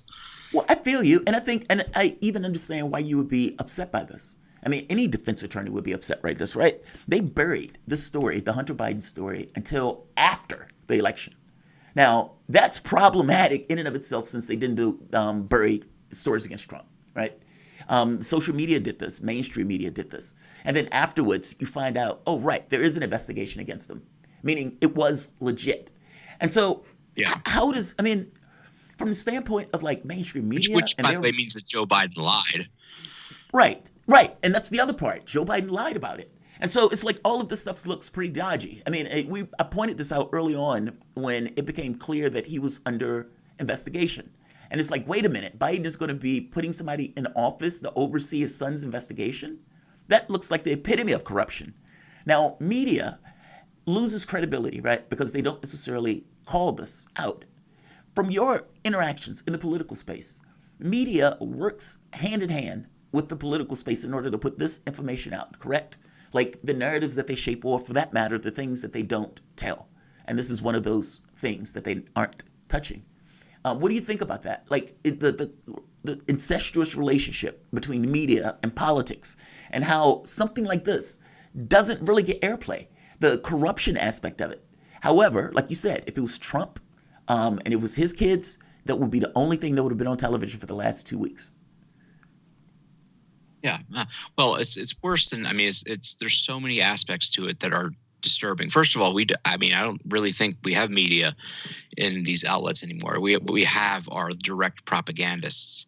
I mean, they're not just simply slanted. It's not, like the old days of yore 30 years ago where they'd frame the stories a certain way. There was clearly a left-leaning bias, but for the most part, if you had a story of outright corruption, you would not have any legitimate, credible reporters, journalists, news people who would just, ignore it, or, they would root it out. Of course, this was also back when people could be shamed out of, that there was the existence of shame as a possible deterrent. But now, I mean, since the Clintons rode into town, and I did not have sexual relations with that woman, straight to your face, just lie to you and expect you to buy this lie, even though everybody knows it's a lie.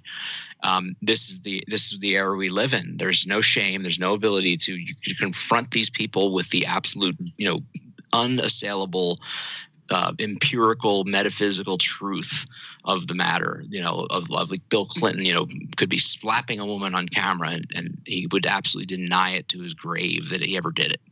I mean, well, it's the current literally political system breeds that. That's what they use the term. It immunizes you against it. If you're all caught absolutely. up. That's the scary part, is that they gaslight you, and then once you're gaslit, or once you've been sort of inculcated into accepting their lies as a normal thing, then they can just get away with it over and over. And this is my concern: is that it wasn't just a matter of like covering up. Well, I mean, it wasn't. Yeah, I guess you put your finger on it.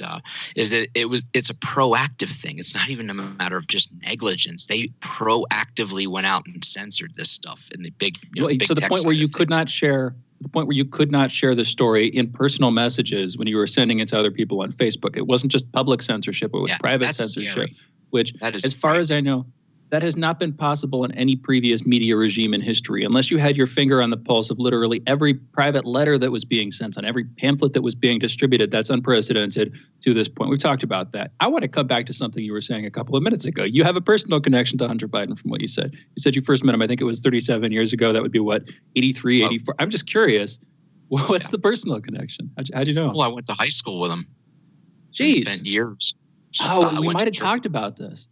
I might have talked about this once before. I went to church. I mean, my mother grew up. We're Catholic. Biden's obviously are Catholics, and she was class of Ursula in 1960 in Wilmington, Delaware, which is the premier Catholic girls' school. And Joe was at there were two schools, Salesianum and Archmere. And Archmere was where Joe went, which were the Catholic boys' schools.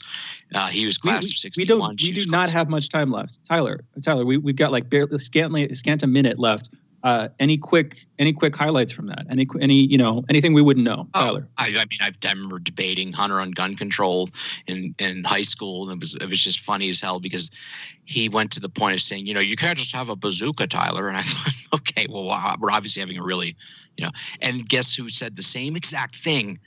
Not a year ago, I guess it was. And I thought it was a joke. I thought Hunter was just being a fool. And apparently he got it from the old man. Oh, man, that is embarrassing. That is an argument that gets brought out sometimes. You can't have a rocket launcher. You can't have a bazooka. And therefore, Tyler, we're out of time. Thank you for joining us. Absolutely. Have a great week, guys.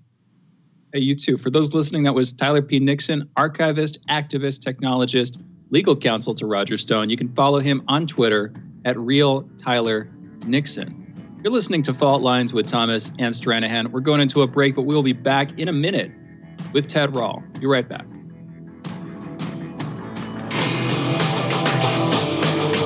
Fault Lines. We are above all the latest developments, and we don't take any sides. Radio Sputnik, telling the untold.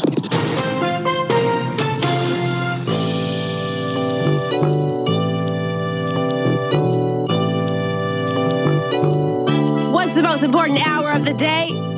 It's the Critical Hour with Dr. Wilmer Leon. On this show, we don't just deliver the latest headlines. We divide the real from the fake. Tune in to hear from some of the most brilliant political minds of today. Get in-depth news and analysis that goes beyond the surface and dig straight into the details. Set your clock to the Critical Hour for a news perspective unlike any of those other guys. Tune in to the Critical Hour with Dr. Wilmer Leon, weekdays 6 to 7 p.m. Eastern, and catch us on Facebook Live. You're listening to Radio Sputnik.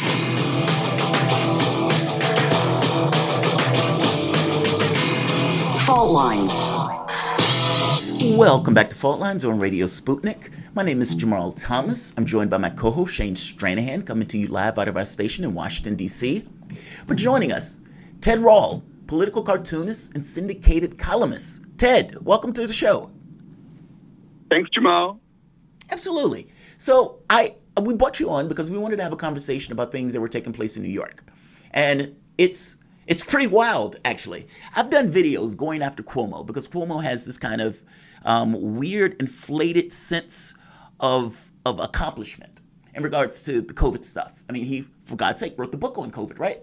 And then you find out, and it's like, how does a guy write a book with 40,000 deaths talking about leadership? On top of the leadership thing, undercounting the number of deaths by half. Undercounting by half from the deaths in the nursing homes. Now, and it also needs to be understood that the deaths in the nursing home had a lot to do with the mandate that Cuomo pushed, and also the botched vaccine rollout. So it's like, despite, talking about how I listen to the science, and despite how liberals look at this guy saying, that guy's presidential, he's writing the book on leadership, this doesn't look like the epitome of success. You live in New York, right? Am I missing something on this thing with the narrative that they're trying to spin around Cuomo as being the competent leadership in the room? No, you're not missing a thing. And I think what's happening now is that the bloom is off the rose among New Yorkers, or at least residents of New York City, when it comes to Governor Cuomo. People here went through a period where they, just like many people around the country, became besotted and smitten by his morning press briefings and his sort of meandering philosophical musings about like his family and life and his brother and all that stuff. But now, people are really starting to see what's going on. And one of the economic toll that's been so devastating here has been grievously exacerbated by the governor's actions. New York City has the lowest transmission rate of COVID-19 in the state of New York. And by national standards, it's basically negligent. And that's for obvious reasons. We got hit first, and like with all pandemics, those places that get hit first, like say Wuhan, are the ones that go back to being normal as quickly as possible. And even so, even though there's no, as Jamal, you mentioned the science, following the science says that there's no significant transmission inside indoor dining, at most 4%, according to the studies I've read. And so, even so, they're shutting down every single restaurant for indoor dining. And let me just say, with 18 inches of snow that just fell, and in the middle of in the dead of winter, no one's doing outdoor dining. Okay, some people are, but 99% of restaurants are not able to sustain themselves. So dining and eateries and bars and taverns are the lifeblood of New York City, and they are it's a bloodbath. They're all going under. There's going to be very little left. including some really, marquee bench, big, bold named places. And, I'm sure New York City will come back. It burned to the ground in the draft riots during the Civil War, but this is going to take a long time to recover from. There's been some positive aspects to this, like the rental market is returning to something that approaches sanity.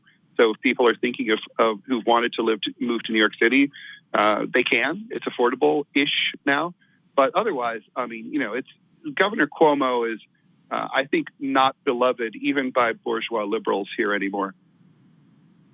And this has changed from last summer, where last year he was pretty popular among the liberal establishment. He was being championed, I believe, alongside Gavin Newsom, two liberal states across the country from one another, New York and California, as effectively heading their states through the crisis. And yet, like we were just talking about, it's come out that he's lied. The briefings that you were talking about, the daily briefings that he was giving, almost like the fireside chats of FDR, he received an Emmy for them. And the joke that I keep making, it's kind of half a joke, is he got that Emmy because he was so good at acting. He was lying while he was trumpeting his success, while he was giving those briefings.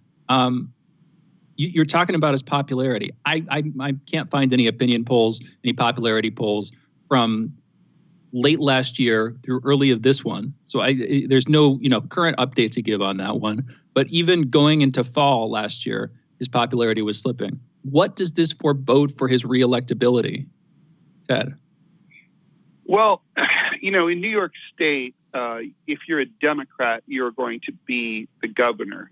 So it's hard to imagine a Republican governor ever being elected here, even though much of upstate New York is Republican.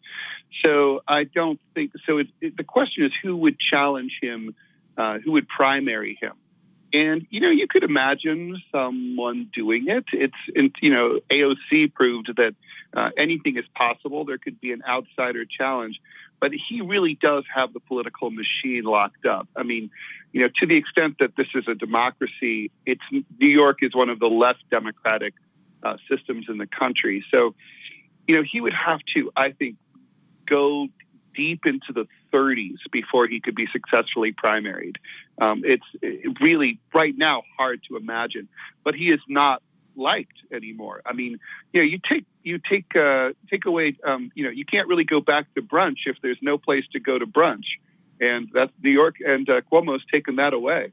So wait, you believe his political fortunes have diminished because he closed restaurants, or basically is keeping retail closed?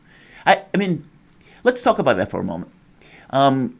We have 464,000 deaths in the United States, and in Maryland, they basically, they allow outdoor dining also, and they allow people to carry out. But indoor dining, we're squeamish about that, to put it mildly, especially with the number of cases that seem to be pretty high. Is indoor dining really the thing that we should be doing right now?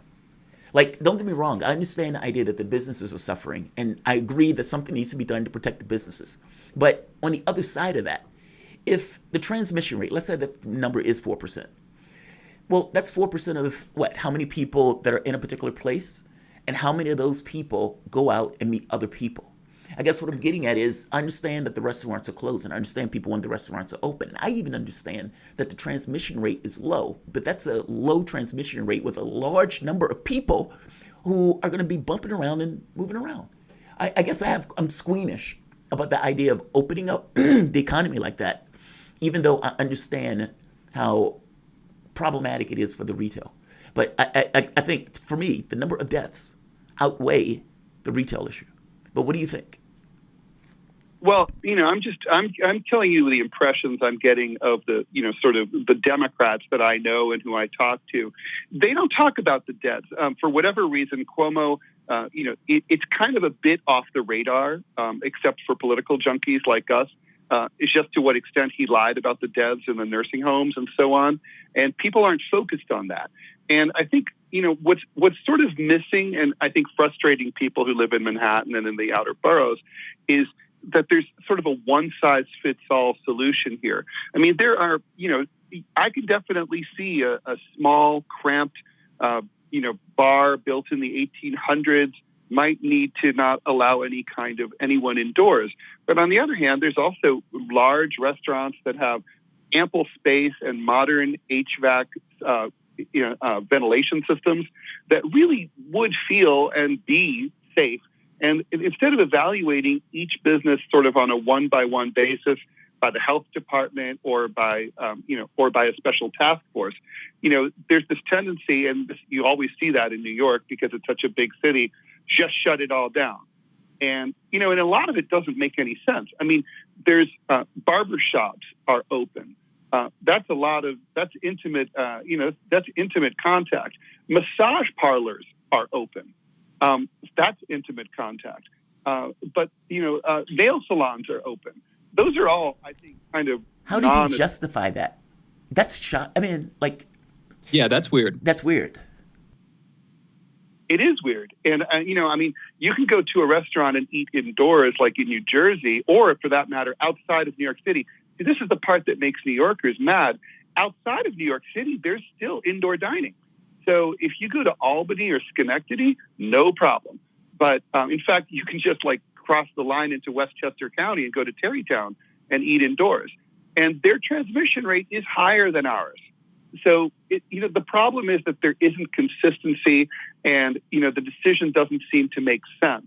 I think this is always true with, political buy-in. When decisions are explained and seem to conform to common sense and logic, people will support them.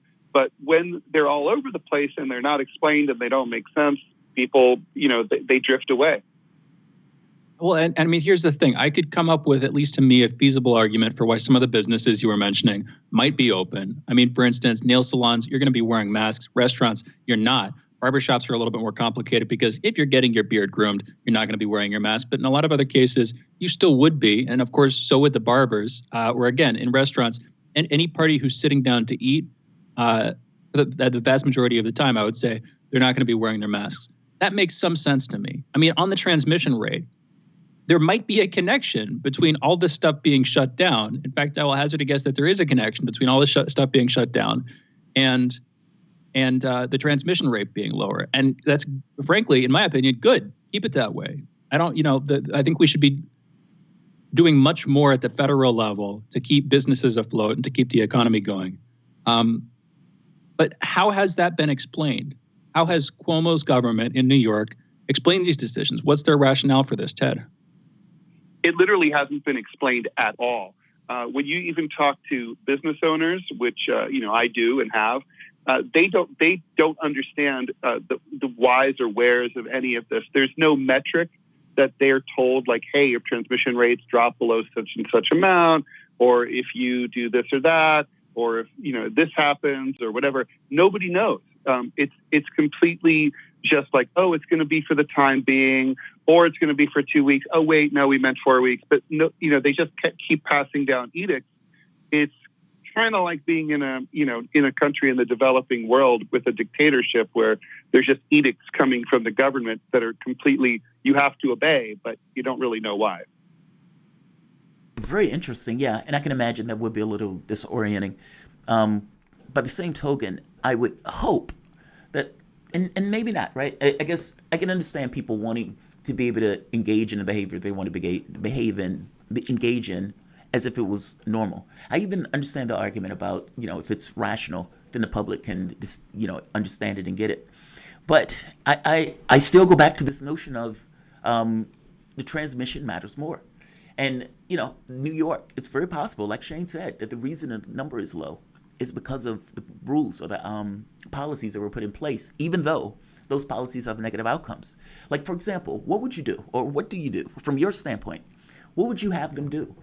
And if you see a number started to spike, do you get what I mean? It's like, I understand that the businesses, people don't want their businesses to go belly up. Fair point.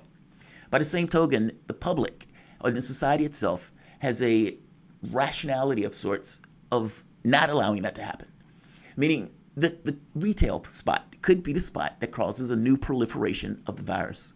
And I think that's the thing that concerns me more than anything else. So let's do this. I'm going to let you answer that. And we're going to bring you back. The voice that you guys are listening to is Ted Rall, political cartoonist and syndicated columnist. We'll be back in a moment. You guys are listening to Fault Lines with Thomas and Stranahan.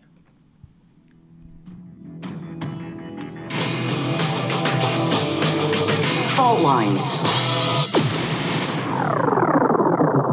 Radio Sputnik. We speak your language. Find us at SputnikNews.com. Are you bored? Are you lonely? Do you need a hug? Well, we can't give you that, but we can keep you up to date on Radio Sputnik.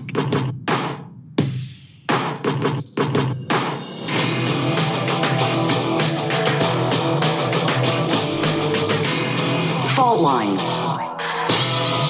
Welcome back to Fault Lines on Radio Sputnik. My name is Jamarl Thomas. I'm joined by my co-host Shane Stranahan, coming to you live out of our station in Washington, D.C. But joining us, friend of the show, Ted Rall, political cartoonist and syndicated columnist.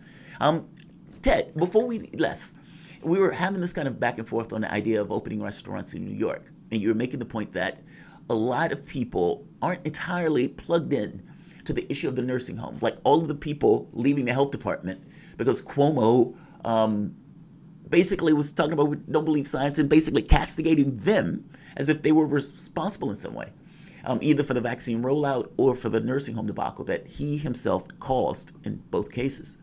But you were making the point that basically the thing that are biting into New Yorkers more so are restaurants, and the fact that New York, it's almost like a character in a movie of sorts, the restaurants in New York. And so it's like, it's built into the fabric of it. And with these restaurants closed, it creates difficulties from the standpoint of people basically losing their businesses and not being able to support their businesses. I want you to defend, I'm going to let you defend that, because my thing is the transmission rate being low could be directly related to the fact that those businesses are closed. And with the number of infections, 464,000, we're even talking about variant mutations at this point. It seems like it's too much of a risk, even if it was 2% probability of people getting sick. How many people are in New York? And what is 2% of that number of people who are eating in restaurants on any particular day in New York? And wouldn't that explode the number of cases of COVID, including some of these mutations? Like, does that give you qualms, or does it give you pause when you're thinking about the position of opening the restaurants? Well, as someone who lives in Manhattan, a place that has where there are blocks that have 4,000 people on them, COVID is not an abstraction for me. I've had it. I thought I was going to die. My very best friend gave it to his father-in-law, who did die. So it's not an abstraction for me at all. And I take it very, very seriously. And I was very much in favor of the overall lockdown as it began last spring. But now I'm having some second thoughts. And in large part, that's from examining the newspaper website infection charts. When the lockdown, when Cuomo imposed the lockdown on indoor dining a couple of months ago, you should have seen some kind of reduction in transmission rates in New York City as a result. But there was none. It was unchanged. It had no effect. So, of course, yes, now there's the mutations coming out of Great Britain and South Africa and so on. But there's still no real, I think there's no science behind it to indicate that that's a real source. I mean, it's hard to, I'm beginning to have some sympathy for the concerns of the Republicans last spring, who said, like, hey, what about the rise in alcoholism? What about the people who are clinically depressed, who are going to commit suicide, or who are just going to suffer a mental illness? I mean, everything I hear is that the liquor stores are going gangbusters. People are, everyone I know is like, hey, if it's 3:00, it's time to break open the first of 3 bottles of wine. People are drinking like fish. They're depressed. They're like depressed as hell. There are people who literally are losing it. I have friends who are like, oh my God, I don't know what I'm going to do. They just have no human contact. I mean, there are people who lose their businesses who are also getting depressed. I don't know. I think this has been like sort of a typically American brutalist policy that has not been executed sort of with any kind of finesse. It hasn't been looked at carefully. It's like some oaf, like, rowing a rowboat as opposed to, a real sailor with a schooner, which is what we need. You know what? I was disagreeing with you for a bunch of that, but at the end there, I think we finally do agree. And again, you're saying this as somebody who had it and who knows people who've lost people close to them. I hear what you're saying on that one. I'll be honest, I'm still in favor of the lockdowns. I still think that 446,000 plus deaths at this point. This is a public health crisis, the likes of which we have not seen in decades, if not centuries. It is a big deal, and it hasn't stopped. On the other hand, I do hear what you're saying, and you're absolutely right. The government could have done a lot more to handle this. I was going to pivot to Yang and talking about Andrew Yang's mayoral candidacy. Recently caught COVID. And you know what? Maybe I'll just do that. I kind of wanted to push back and get into a little bit of an argument with you about the COVID stuff, but we only have so much time. And at the last gasp there, what you were saying, I agree. Frankly, our government should have handled this way the heck better. And I think that your analogy with the rowboat versus the schooner is right on. Let's talk about Yang. Andrew Yang, former presidential candidate who managed to get a substantial following, at least a very vocal one, when he was running for president. Mainly for his advocacy for universal basic income, but also generally due to a sort of friendly-facing, semi-populist technocracy stance. I don't know if that feels right to me. I'll let you dispute that if you want to. I'm just curious. Again, recently caught COVID, has tested positive for that. He seems to be doing okay so far, and he is running for mayor of New York City. What do you think his prospects are from your Democratic friends? What's their take on Yang? From the liberalist of Upper West Side of Manhattan, I will tell you, I think Yang has a very good chance. People really like him. I personally have my doubts about the carpetbagging aspect. He's hasn't lived in the city. In a long time. He is just sort of like Hillary Clinton when she or for that matter, Robert F. Kennedy, when they sort of parachuted in to run for Senate. But no one else seems to care about that. I also, think this is a guy who doesn't have any political experience. But again, nobody seems to care about that. People really like him. He appeals to a certain New Yorker. New Yorkers have a love of technocrats. They like business people like Michael Bloomberg. They like people who seem like to have a certain calm intellectual tone. And he ticks off all of those boxes.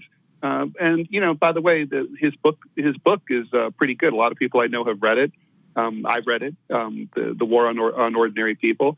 I think he stands a pretty reasonable chance. He's being from outside the Democratic machine will probably benefit him. So I wouldn't count him out at all. Yeah, I wouldn't count him out either. I had my qualms with Yang, especially him saying he was backing Medicare for all when it wasn't Medicare for all. He was being radically disingenuous, acting as if he was backing the plan. But Yang says a lot of stuff that needs to be said, especially around this notion of automation, how we as human beings are being almost like our work becomes less valuable because of the way automation basically can do the work on that behalf, but we don't necessarily have an economic system that deals with that issue. Meaning the more jobs that get automated, the more jobs that get pushed overseas, the more Americans that either working these kind of service jobs that aren't necessarily bringing in the cash and the revenue. Yang's point about the UBI is a great idea, and his point also about dealing with the automation issue is a good idea. How would that work for New York? And I think that's fascinating to me because, like you said, New York, full of supermarkets, full of retail, full of all these things. And what he is talking about on some level is a revamp.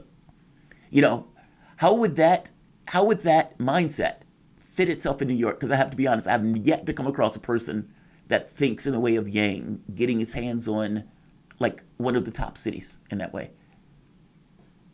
Well, I would like to see Yang I would rather almost like see him as a senator than as the mayor of New York, because I think these are actions that have to happen on the federal level. I mean, as you mentioned, automation is the massive issue nobody's talking about, along with climate change. I mean, we have the lowest worker participation rate in decades. It's like down to like 58% of qualified workers are actually are in the workforce, whether they're employed or unemployed. That's really low, and it's only going to get worse. And we do need to pay people to not work. We do, because the machines have become that much more efficient, and AI and so on. But I don't understand personally how the square peg, goes into the round hole of New York City administration. I mean, to be the mayor of New York City, you're not going to have much influence on financial policy, except perhaps issues like imposing taxes on the securities exchanges at the New York Stock Exchange, which is an idea I've long been in favor of. But you're not good. But mainly it's about administration. It's about putting. It's about administering the schools. It's about snow plows. It's about telling people what side of the street they can park on. The biggest problem in this city, really, I think, is the schools. A lot of people who are upper income flee as soon as they have children, because both the public and the private school system is kind of a disaster, where people have to send their pre-K students for tutoring to get them into the right daycare center. I mean, it's absurd, and that I don't see how Yang's ideas, as he's articulated them so far, address those kinds of really New York City concerns. And for that matter, I don't even understand why he wants the job. I never understood why Bloomberg wanted it, because it's a dead end politically. Nobody's ever gone on to national office from New York, from the mayoralty. So, why people want it is beyond me.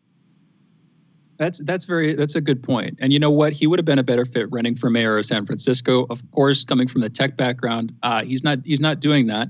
And he's also, I want to get your take on this. He's also come out against schools in New York ditching the gifted and talented education entrance tests. What's the prevailing mood in New York City over scrapping that test, Ted? Well, I'm, as a white guy, most of the people I know are sort of white, are not sort of white, are white. And the people I talk to who are parents are sort of torn. On the one hand, they totally agree that equity is important, and that the gifted and talented program has been a conduit for racial segregation in the educational system. But at the same time, they're worried about their own kid and hoping that their kid would get into that program, because to not get into one of those programs is to end up in the general population, which a lot of schools are kind of crappy. So I think there's sort of a theoretical, this is a good idea, coupled with, but what about my kid? Maybe I'll leave the city. So it's kind of like, on the one hand this, on the one hand that. I haven't heard anybody like howling about it or screaming about it that loudly, though. We only have about a minute or two left. So what I'm going to do is I'm going to ask, where can people find your work, Ted, before we leave? Sure. Well, you can just go to my website, rall.com, RALL.com, and you can pre-order my new book, The Stringer. It's a graphic novel about a journalist meets Breaking Bad. Absolutely. The voice that you guys were listening to is Ted Rall, political cartoonist and syndicated columnist. You can follow Ted on Twitter at Ted Rall, and you can also read his cartoons and articles at rall.com. Shane, this was an interesting combo. Yang is a fascinating cat for me, especially for New York. It's a fair point to say that a lot of stuff he's talking about does probably need to take place on a federal level, because states have to mind their budgets. But from the standpoint of a perspective, going into office with the kind of mindset of what you want to get accomplished, he is a fascinating cat for New York. Yeah, he's like he's saying, he's not a natural fit. New York City needs a lot of help. From what I can tell, it's gone through a major sort of identity crisis over the past couple of decades, and still the nation's lead in finance. But with the events of this past summer, I've seen a lot of people flocking away from it. I brought up San Francisco, Silicon Valley, clearly still the head of technology, the head of internet technology specifically, but technology more broadly.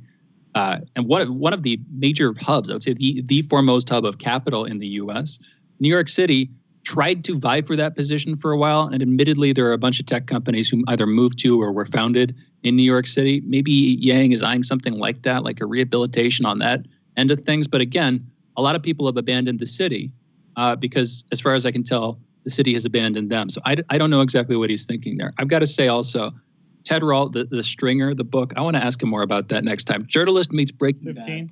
I wonder how how exactly that works, where that's going. But we got to close this hour out. You guys have been listening to Fault Lines with Thomas and Stranahan. We'll be back in just a minute on the other side of this break with headlines and our last hour. Be right back.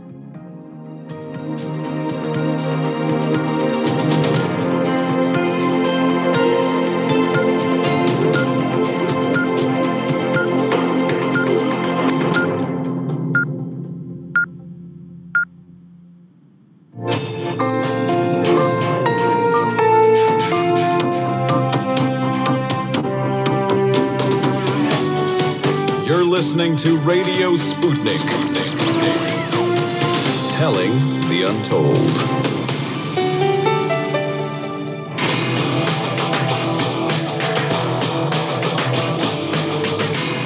Fault lines. Live from across the divided states of America, it is time now for our last hour this morning. That's the last hour of the most disruptive show covering news, events, politics, and more across our country, as well as across the surface of our divided globe. In the independent corner, I am your political analyst, Shane Stranahan. And in the left corner, I am the indefatigable, the ever-vigilant, the last man on the wall, your political analyst, Jamarl Thomas. And together we are Fault Lines with Thomas and Stranahan. Going back into the headlines this morning, first up in our COVID update, there were at least 3,406 new coronavirus deaths and 114,173 new cases in the U.S. yesterday. Over the past week, there has been an average of 141,137 cases per day. That's a decrease of 30% from the average 2 weeks earlier. As of this morning, more than 26,472,700 people in the U.S. have been infected with the coronavirus, and more than 446,600 have died from the virus. President Biden and the Democrats rejected a $618 billion stimulus package for coronavirus aid that was presented by Republican lawmakers as a counteroffer to Biden's $1.9 trillion stimulus package. Democrats plan to move forward with the $1.9 trillion package. By the way, we were having a conversation with our previous longtime guest on the show, Joel Siegel. You can go back and check that out. That was at 7:30. We were talking about different options for handling budget debate going forward, weighing the benefits and costs of the filibuster versus pay-go versus budget reconciliation. Interesting conversation. And he got into a personal story. This is kind of a side note, but just an interesting part of it. He told us about sort of backroom politics.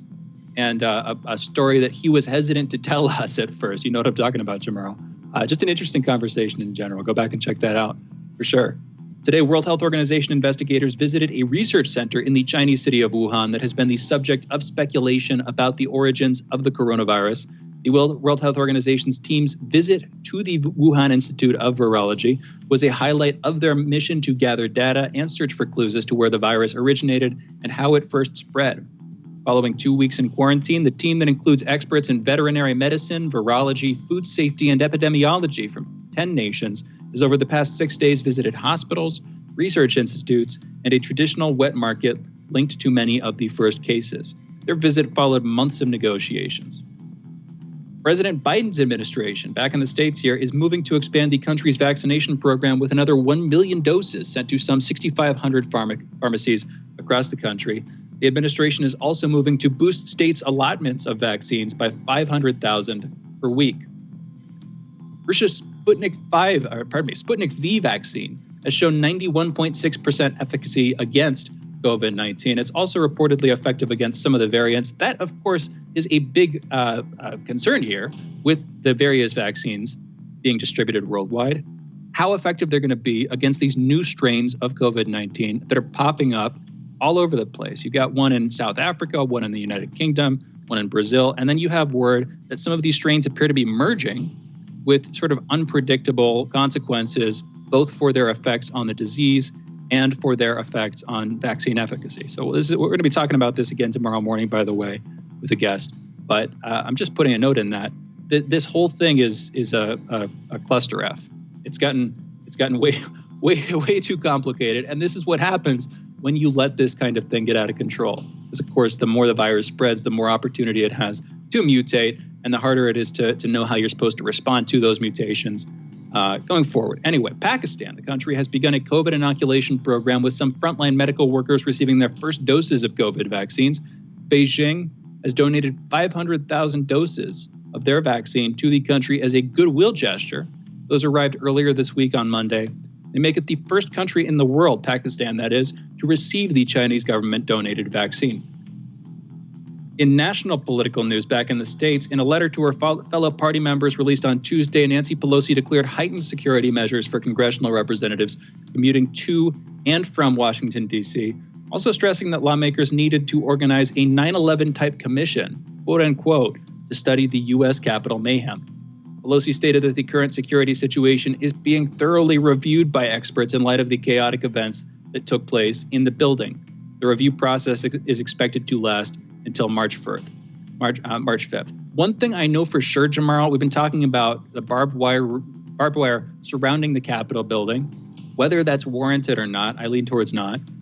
One thing I know for sure, Nancy Pelosi, along with the vast majority of other politicians, do not have a sense of how this is coming across to the American public. I'm sure there are plenty of folks who think, okay, this is necessary. They were shocked by what they saw on January 6th. But I think for a lot of folks, maybe we have a selection effect in terms of who we're talking to on this show. I don't know. I think for a lot of folks, it's like, wait, you're just going to isolate yourselves more? That's certainly how I feel. It seems a bit tone deaf to me. Anyway, we talked about this, but what are your thoughts on that, Jamarl? See, I don't entirely think it's tone deaf. I mean, I have qualms with pushing the domestic terrorism stuff. I have qualms with the censorship stuff, all that.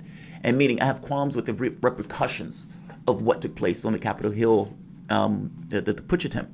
But I don't know if they're entirely out of bounds on this. I don't think that's necessarily insane, especially if there's this thought that there's still this kind of threat that's looming by nationalist groups that are trying to, I don't think that's insane to think of it that way, even though it is disinviting, right?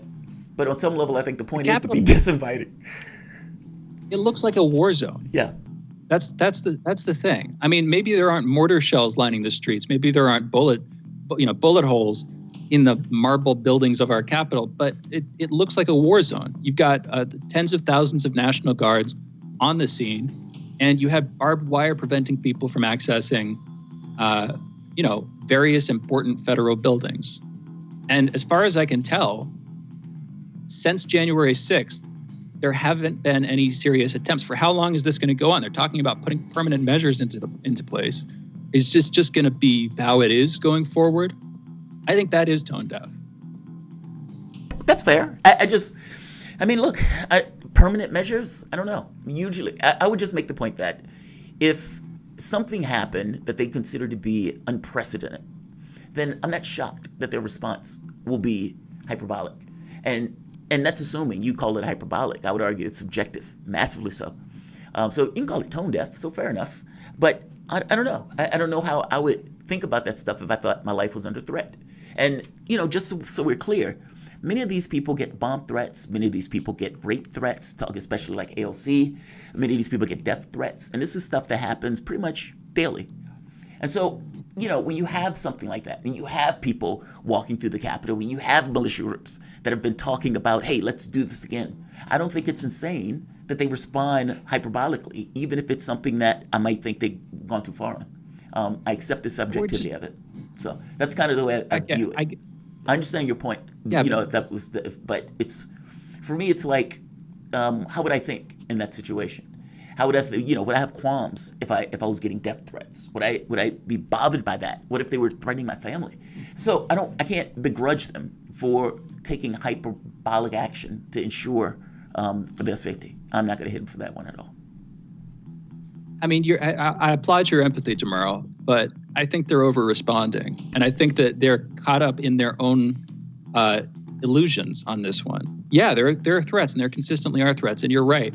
Sending people a death threat is apparently like the equivalent of sending them a Hallmark card these days or something like that. Like, it's a pretty common thing, admittedly. That happens all over the place, online and in person. And I'm sure our politicians are subject to that on a pretty regular basis. And frankly, in my opinion, they shouldn't be. I don't think that's good politically. But that's been the case for a long time. And where does this stop? If there's no objectivity, you're talking about subjectivity and how there aren't really bounds on these things. Well, you got to put bounds on them at a certain point. And that's the thing about the ivory tower. That's the thing about establishing an isolated pinnacle or whatever, and you're living up there. You're separated from real people, and you kind of stop empathizing with them. You might be willing to empathize with Nancy Pelosi on this one, Jamarl, but are they empathizing with you? Because if they're not, they should be. That is their first job as statesmen and stateswomen, is to try to bring people together, but instead they're isolating themselves from the public. I don't know. You got other headlines. I don't mean to beat this one too hard. President Biden on Tuesday signed 3 executive orders to set up a task force to locate migrant families separated under the Trump administration, reshape U.S. border and asylum policy, and review restrictions made to the legal immigration system over the past 4 years. Those are executive orders. We will see what political action comes soon on this. We'll be talking about it. Treasury Secretary Janet Yellen will meet with top financial regulators to discuss the recent stock market frenzy propelled by a mass movement of retail investors on Reddit targeting GameStop and other heavily shorted stocks.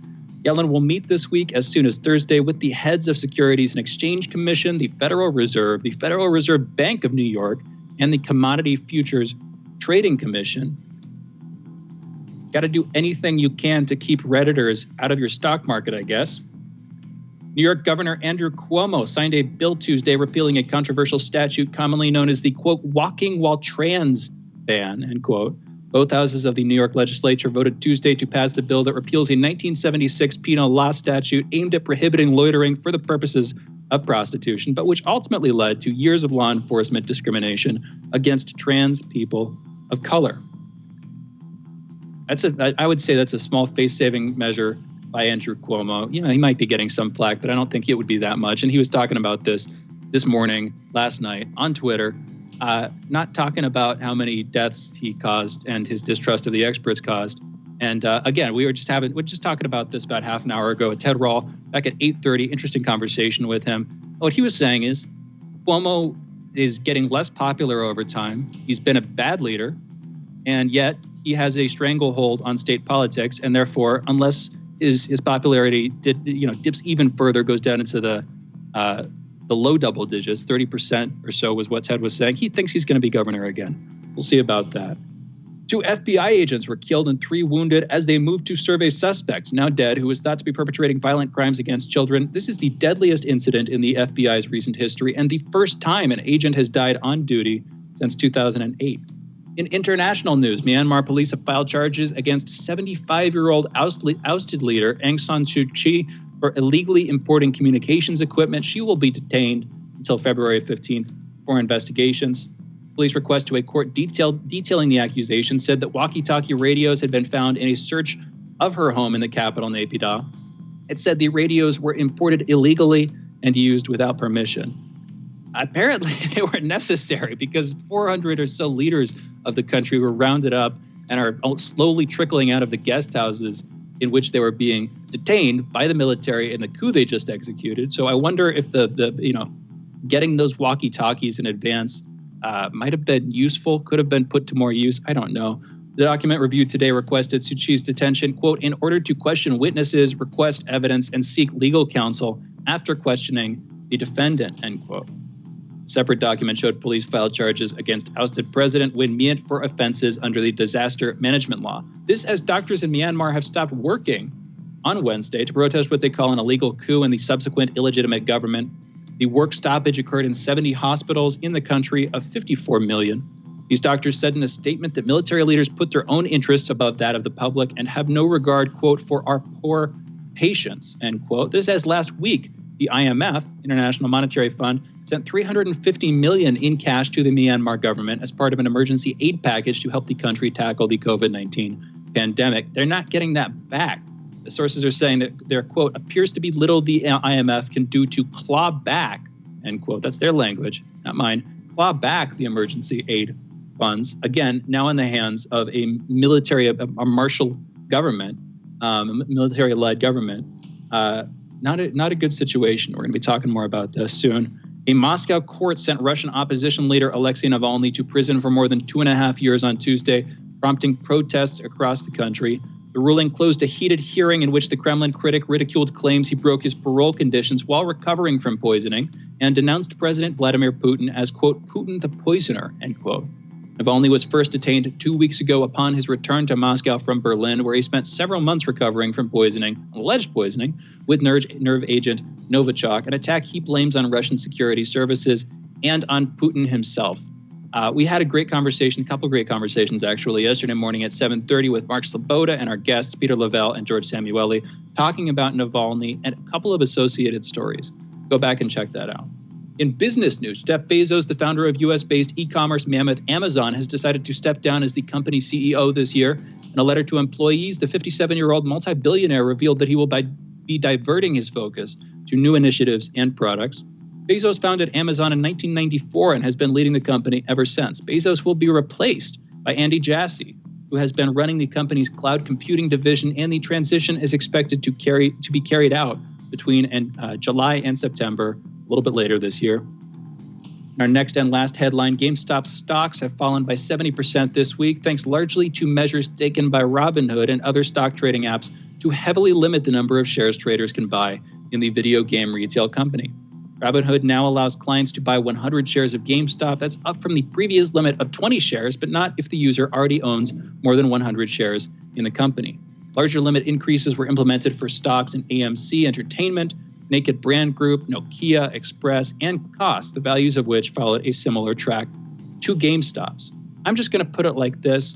Robinhood's putting those limits in place. Other apps are putting those limits in place. They may have their reasons for doing so, but when you just look at it, brass tacks, do the banks, the massive institutional investors, the prime brokers, do they have limits on the amounts of shares, the number of shares that they're allowed to trade? Not really. In fact, they're able to create them out of thin air. We had a conversation with Lucy Commissar about this on Monday earlier this week. They create them, go through stock inflation. There aren't limits on them.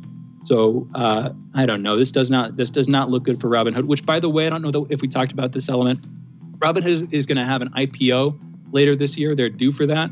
I wonder how that's going to go for them. We'll see. I feel like this hit them hard. Yeah, I don't know what that's going to go for. That's interesting. Yeah. You know what? We've got to close this out. Those are our headlines. You're listening to Fault Lines with Thomas and Stranahan. We will be back in just a minute on the other side of this short break. Fault Lines. 24 hours a day, 7 days a week. We give you the most essential information out there. Radio Sputnik, telling the untold. So Sean, what do you want to talk about today? Well, Bob, that's easy. I want to talk about the need to stop the development of self-driving cars. Again, Sean, you're driving me nuts. I think the self-driving car thing's already out of the gate. No. It's never too late. See, now the leading experts in the field, just pick one, whichever one, leading experts have repeatedly warned us about the dangers of artificial intelligence.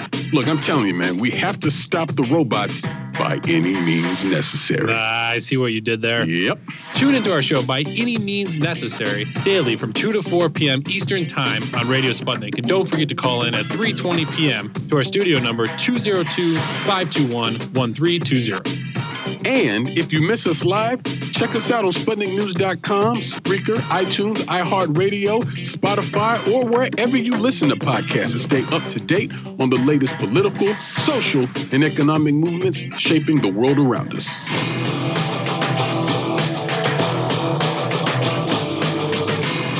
Fault Lines. Welcome back to Fault Lines on Radio Sputnik. My name is Jamarl Thomas. I'm joined by my co-host Shane Stranahan, coming to you live out of our station in Washington, D.C. If you guys are in the area, you can catch us on radio at 105.5 FM and 1390 AM. We're also in Kansas City at 102.9 FM and 104.7 FM. If you guys are digging what Shane and I are putting down, whatever platform you're consuming this content on, give us a like and share that audio or video.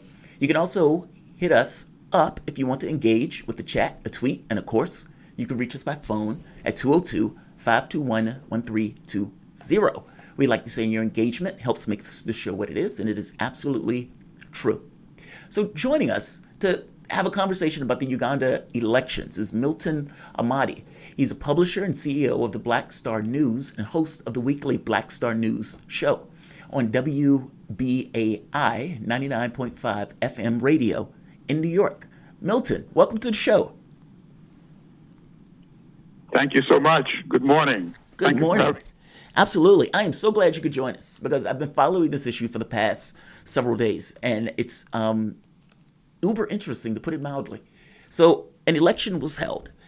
Challenger to the president of Uganda, Bobi Wine, is basically saying that there was ballot stuffing, that there was just fraud, cheating, intimidation, all around cheating, and that this election was basically rigged, and he has evidence to prove it. He is calling on the Supreme Court to basically overturn it and to have a new election. The person who's in charge, President Yoweri Museveni, has been in charge for since 1986, I believe. And so it's like this has become somewhat of a fever pitch at this point. I just want to make sure I explained that correctly. And is there anything else you want to add to that explanation? Yes, of course. Aside from the fact that it should not even be called an election, really, it just shows you the contempt that the international community, particularly the West that dominate international media, have for Africa. This is a so-called election in which, during the campaign, Museveni's military killed more than 100 civilians, shooting them with live bullets. That's what you would call a massacre under any circumstance, except when you're dealing with an African country. And people had protested during the campaign season because the candidate, the challenger, Bobi Wine, was being followed, was being arrested. Okay, we might have lost him. Hopefully we can get him back. Oh, there you are. Can you hear us okay, Milton?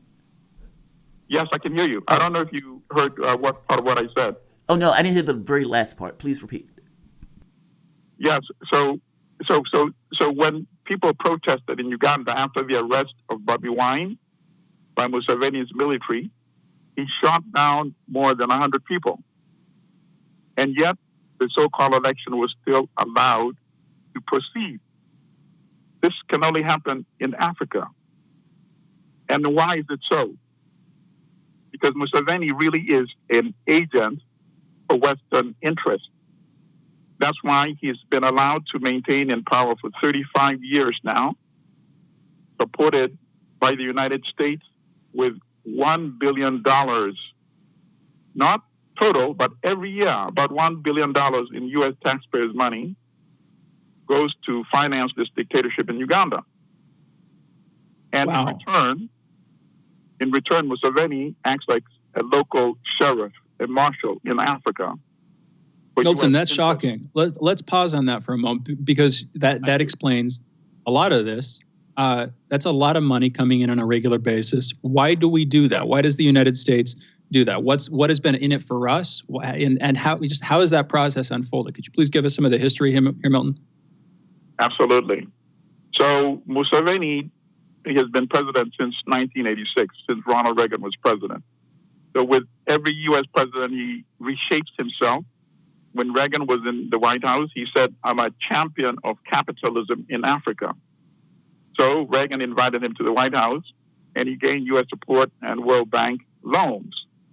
Under the current conditions, he now markets himself to the West as a bulwark against the spread of radical Islam in Africa. So Somalia, for example, is a war-torn country. It's been war-torn for like decades now. The United States fears that Somalia could become a haven for radicals. There's a group called Al-Shabaab fighting the government in Somalia. The U.S. says Al-Shabaab is allied with Al-Qaeda. So Museveni has rented Uganda's army and deployed thousands of Ugandan soldiers in Somalia to fight Shabaab so that the U.S. does not have to station troops, American soldiers, in Somalia. So in return, Museveni gets a blank check for whatever he does in Uganda and even in other neighboring countries.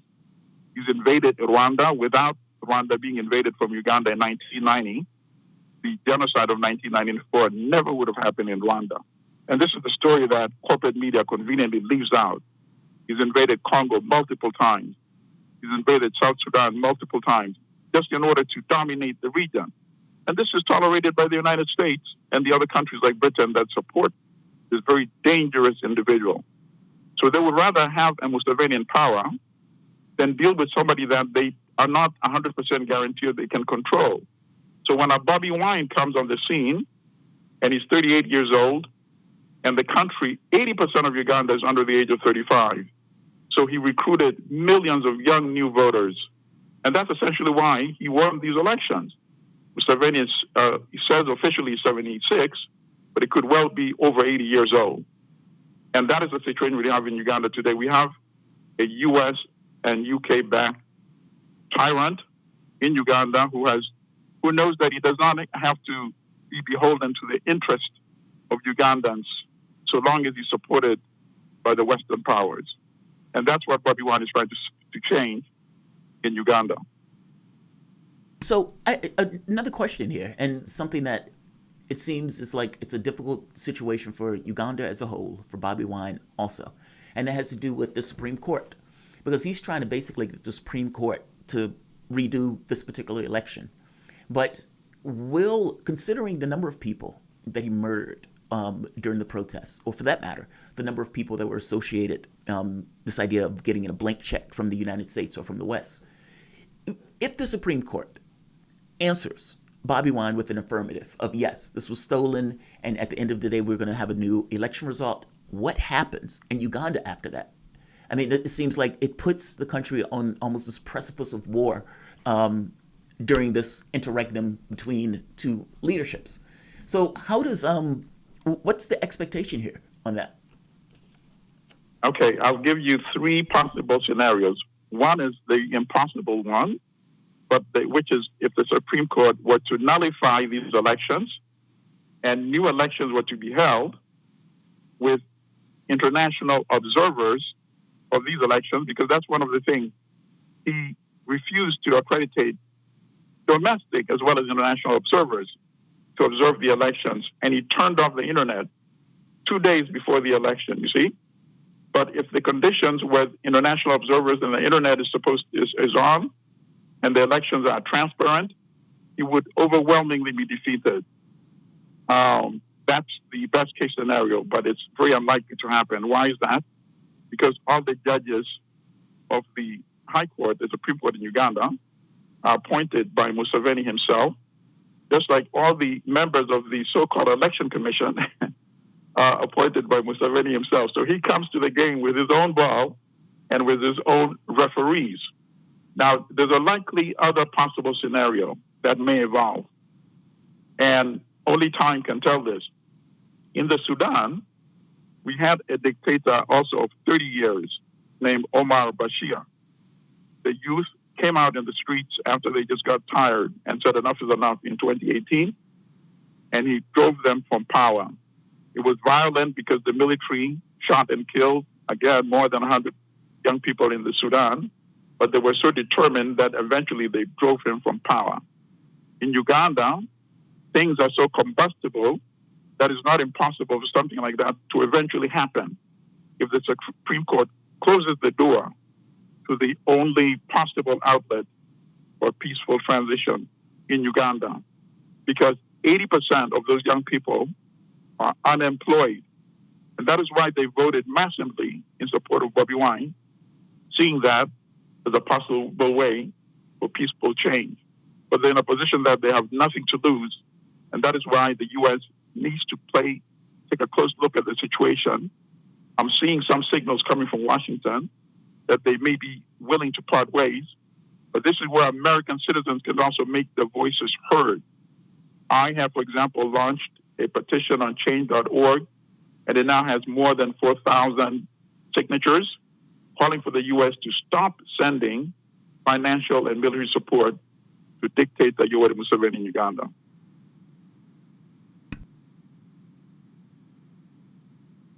Let's close. You know what? Let's close out this segment early. This is very good information, Milton. I'm really enjoying this interview so far. We're going to be back with you in just a minute, and I want to open calls too. So on the other side of this break, we're going to be taking calls 202-521-1320. If you want to call in to talk with us about what's going on in Uganda, that's the time. We'll have another general open call segment right after that. For now, though, for folks listening, we are joined by Milton Alamati. He's the publisher and CEO of the Black Star News and a host of the weekly Black Star News show on WBAI 99.5 FM radio in New York. You can follow him himself on Twitter at Alamati. That is ALLIMADI. Also check out the Black Star News website at www.blackstarnews.com. You're listening to Fault Lines with Thomas and Stranahan. We will be back with Milton in just a minute.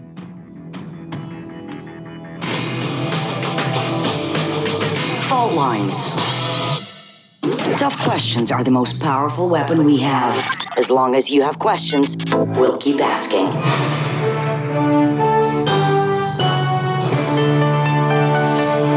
Radio Sputnik. Telling the untold. Great shot. Even better. Let's get one more, just to be sure. Are you a young photographer the world needs to know? Bring your images to more eyes through the Andre Stenin contest. Open to both artists and photojournalists, there are dozens of categories to enter and compete for a share of serious prize money. And, more importantly, international recognition of your work. Learn more about how to enter at stenincontest.com. Point, shoot, win.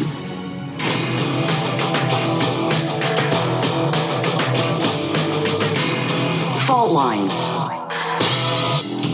And we're back. You're listening to Fault Lines with Thomas and Stranahan and our guest, Milton Alamati. He's the publisher and CEO of the Black Star News and host of the weekly Black Star News show on WBAI 99.5 FM radio in New York. We're talking with Milton about what's going on in Uganda. We've been going over the history of Yoweri Museveni's leadership, dictatorship, backed by the U.S., and we're talking about the recent election and the fallout from that. Bobi Wine, a sort of the leading opposition figure. And I'll just start with this. Much younger. I want to go into him for a second. Want to get a bit of detail on who he is, his background, and the degree of public support for him. Like you were saying, Yoweri Museveni, officially 76 years old. Bobi Wine, 38 years old. That's half the age. A much younger political contender. A singer. Can you fill in the blanks for us, Milton? Who is Bobi Wine? How popular is he? Where does he come from? And what is he pushing for explicitly in Uganda? That he comes from the slums in Uganda. So essentially, he's a self-made person in Uganda.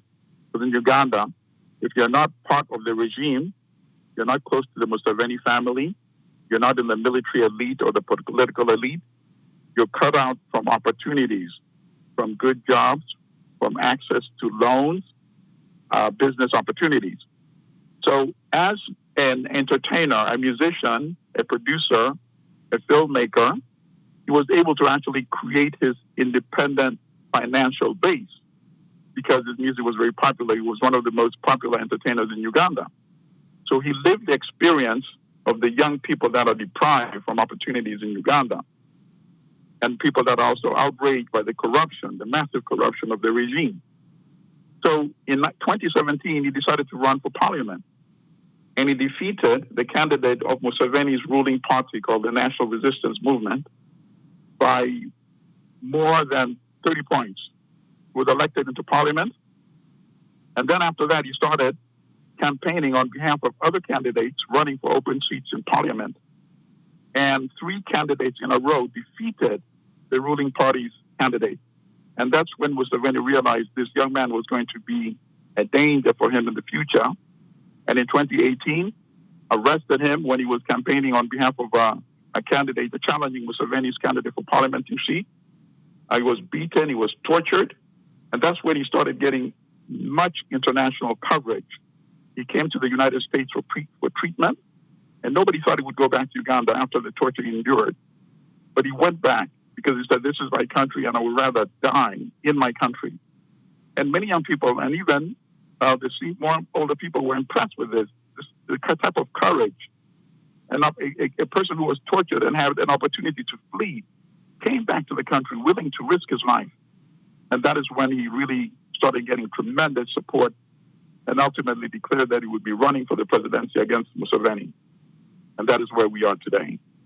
You know, I'm curious. If he won, so let's say something happened where he was able to pull this election off. What was the public expecting of him?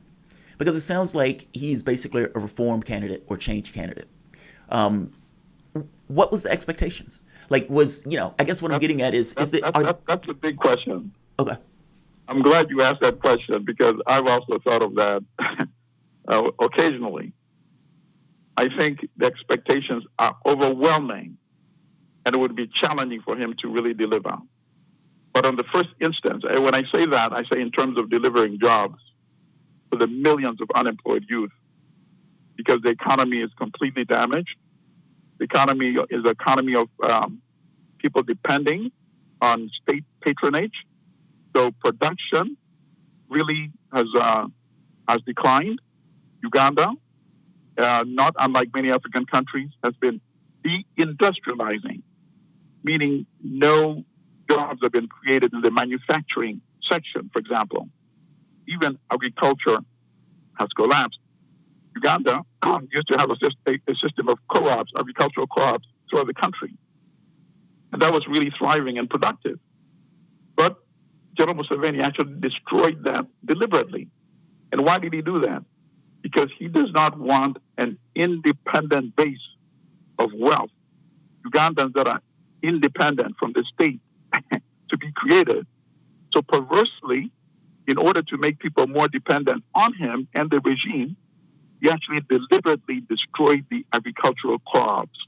Now, that is something that Bobi Wine would be able to revive eventually. But as you know, it's really hard also to convince young people to go back into agriculture as the only viable opportunity in Africa.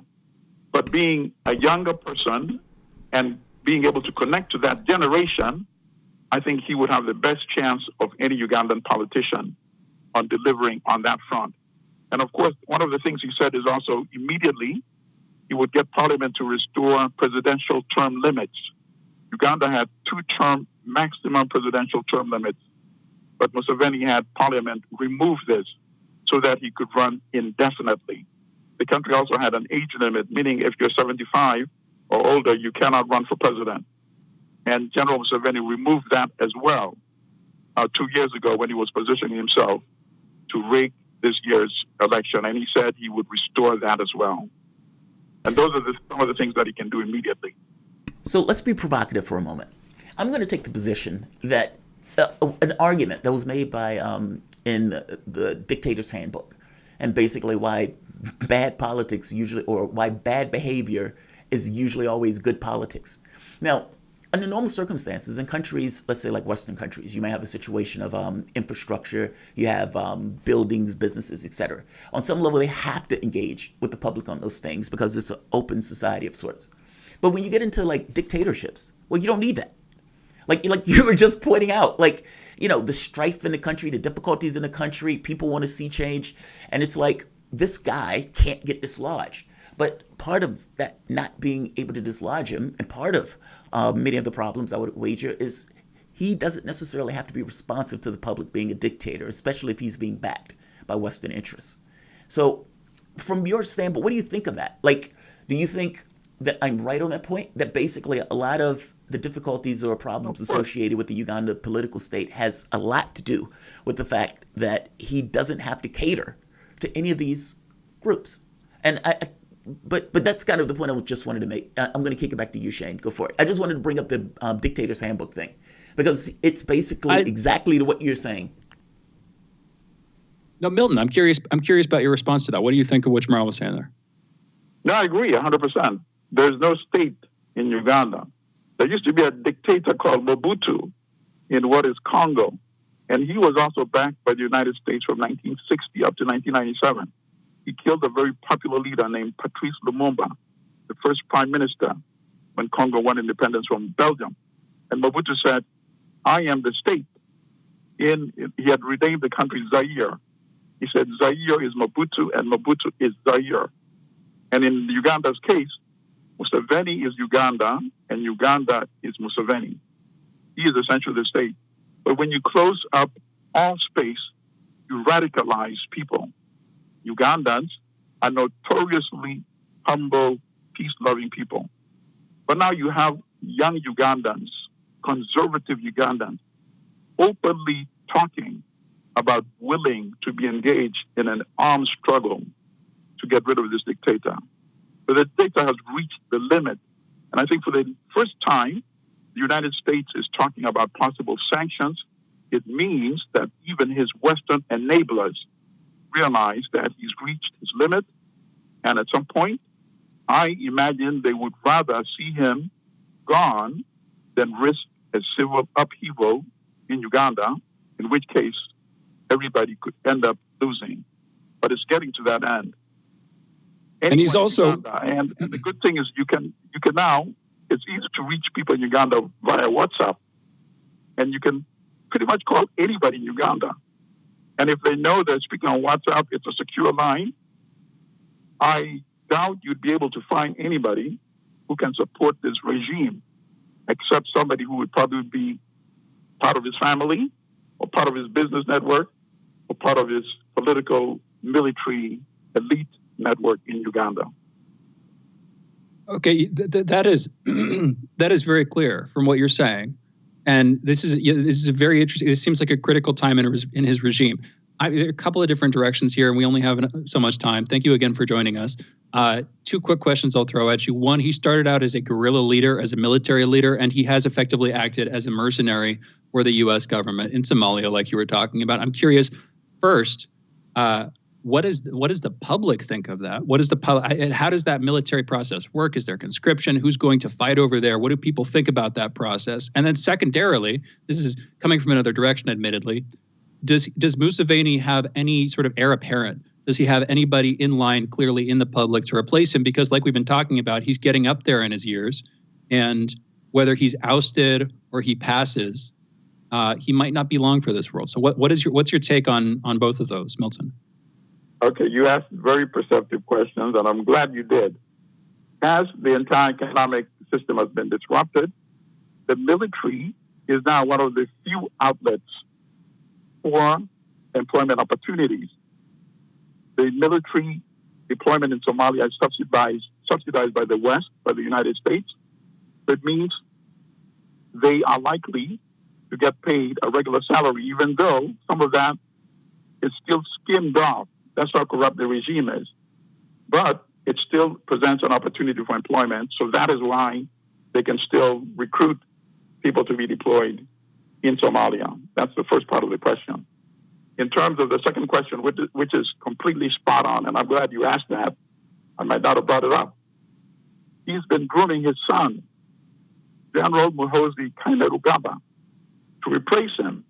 But in fact, his son is the commander, is what is called the Special Forces Command. It's a parallel army that he created, parallel to the official national army, which is sort of semi-independent of the regular command structure. And his son was also trained in the United States at the military academy at Fort Leavenworth and promoted rapidly through the ranks by his father to become the general and commander of the most notorious armed force in Uganda, the Special Forces Command, which has been responsible for most of the massacres that have been committed in Uganda.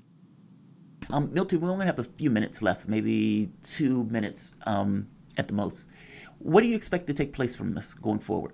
I mean, it concerns me to hear that there are multiple militaries in the context of a country. It definitely concerns me that one of the political leaders is basically ensconced in that military and can use that military basically to suppress and to attack. And that seems to be also the thing that's going to take place once he passes. This sounds like a civil war. How do you foresee this? And this gets into whether the court would even overturn it at this point, if they're concerned about widespread violence. An optimist might say that the judges know that Museveni presents a real threat to their lives, not just their livelihood, but their lives. But at the same time, they might say that they're reading the signals that even the U.S. seems to be on the verge with a little more push of abandoning this individual. And now there's a lot of international media. Is this time for the judges to say enough is enough and make the right ruling, believing there's a chance that because there's now so much attention, it would be too risky for Museveni to kill them? That's a possibility. In terms of the military, I think the military is also reaching its limit. And they might be willing to work with anyone who replaces Museveni. After all, at the end of the day, they also have to go back to their homes, to their relatives, to their families, and see the suffering that people are enduring. I imagine that once in a while, they might also be thinking and saying, perhaps it's time to see an end of this regime in Uganda. So the voice that you guys were listening to is Milton Amadi, publisher and CEO of Black Star News and host of the weekly Black Star News show on WBAI 99.5 FM radio in New York. You can follow him on Twitter at ELLIMADI Ali Mahdi. I apologize, that's at ALIMADI, and on the Black Star News website at www.blackstarnews.com. You guys are listening to Fault Lines with Thomas and Stranahan. We'll be back in a moment with the wrap.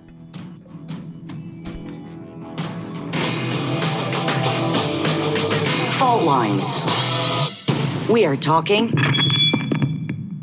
24 hours a day, 7 days a week. You are listening. We give you the most essential out of the endless information space. Radio Sputnik, telling the untold. Stuck in traffic? No problem. Stay informed. Stay tuned to Radio Sputnik on 105.5 FM or 1390 AM in the Washington, D.C. area. Need more? Follow us on Facebook or check us out on SputnikNews.com.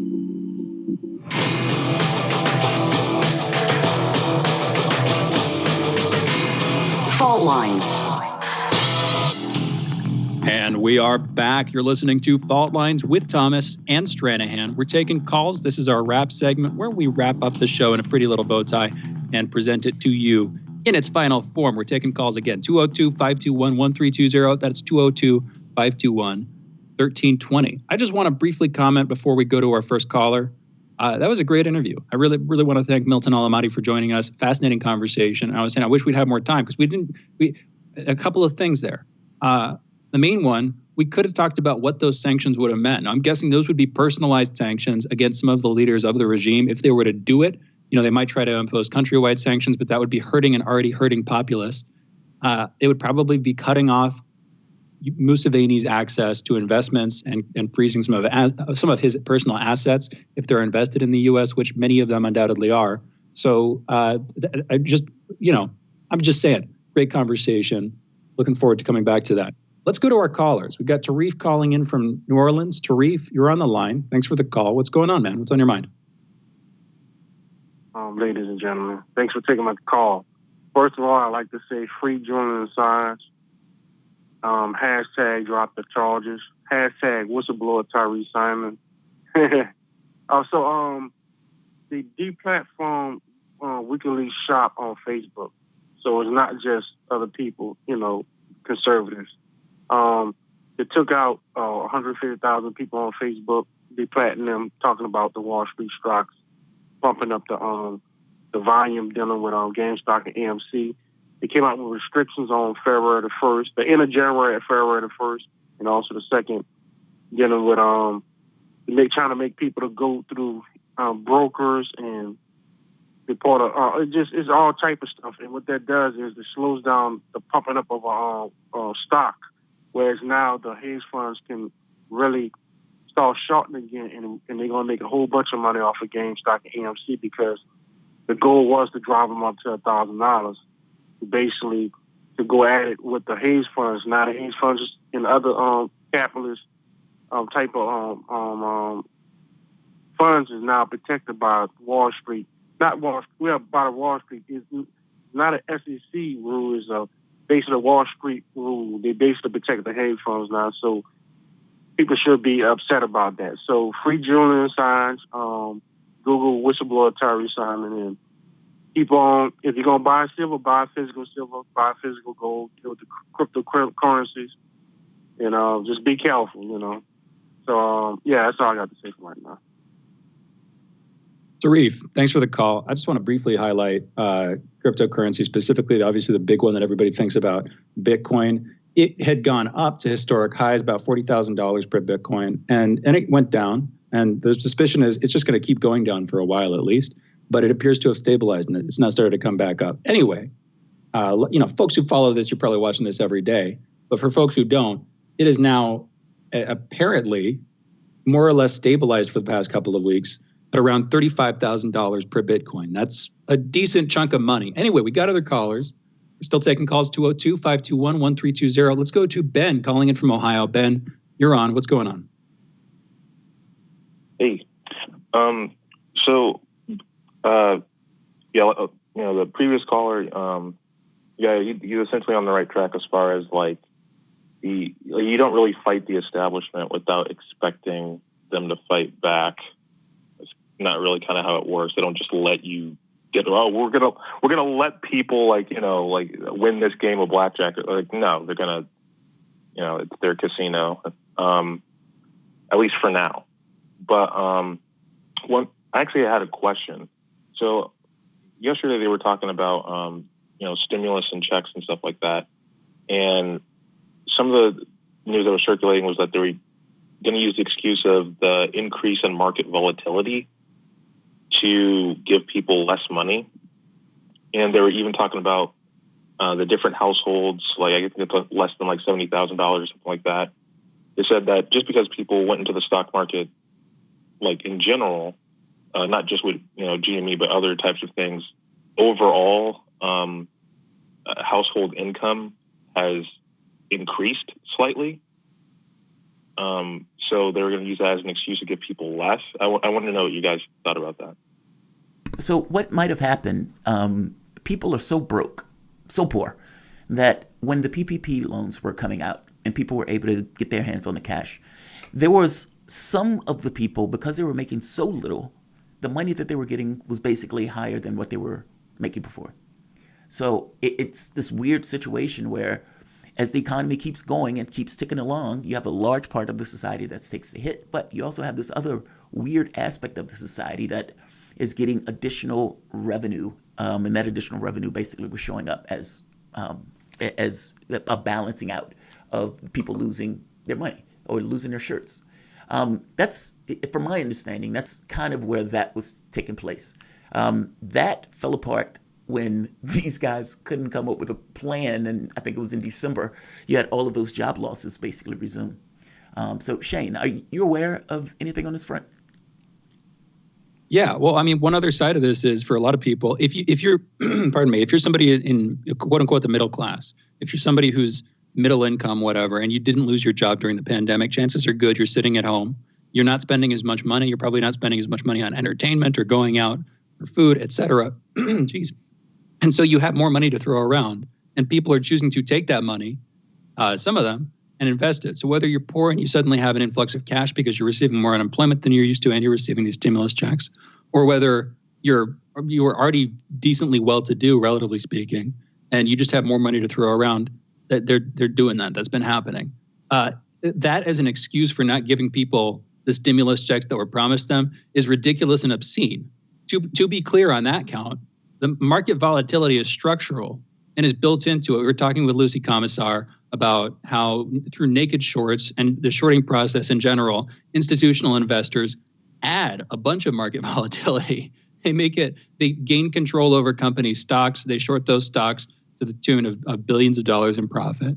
And that I don't know what that is other than volatility. That's structural volatility that they have built into it. So to make this about the Redditors, the Wall Street Bets community, is ridiculous. All that they were doing, we've been talking about this all week and last week too, all that they were doing is exposing the structural volatility that institutional investors have built into it and that benefits basically only them.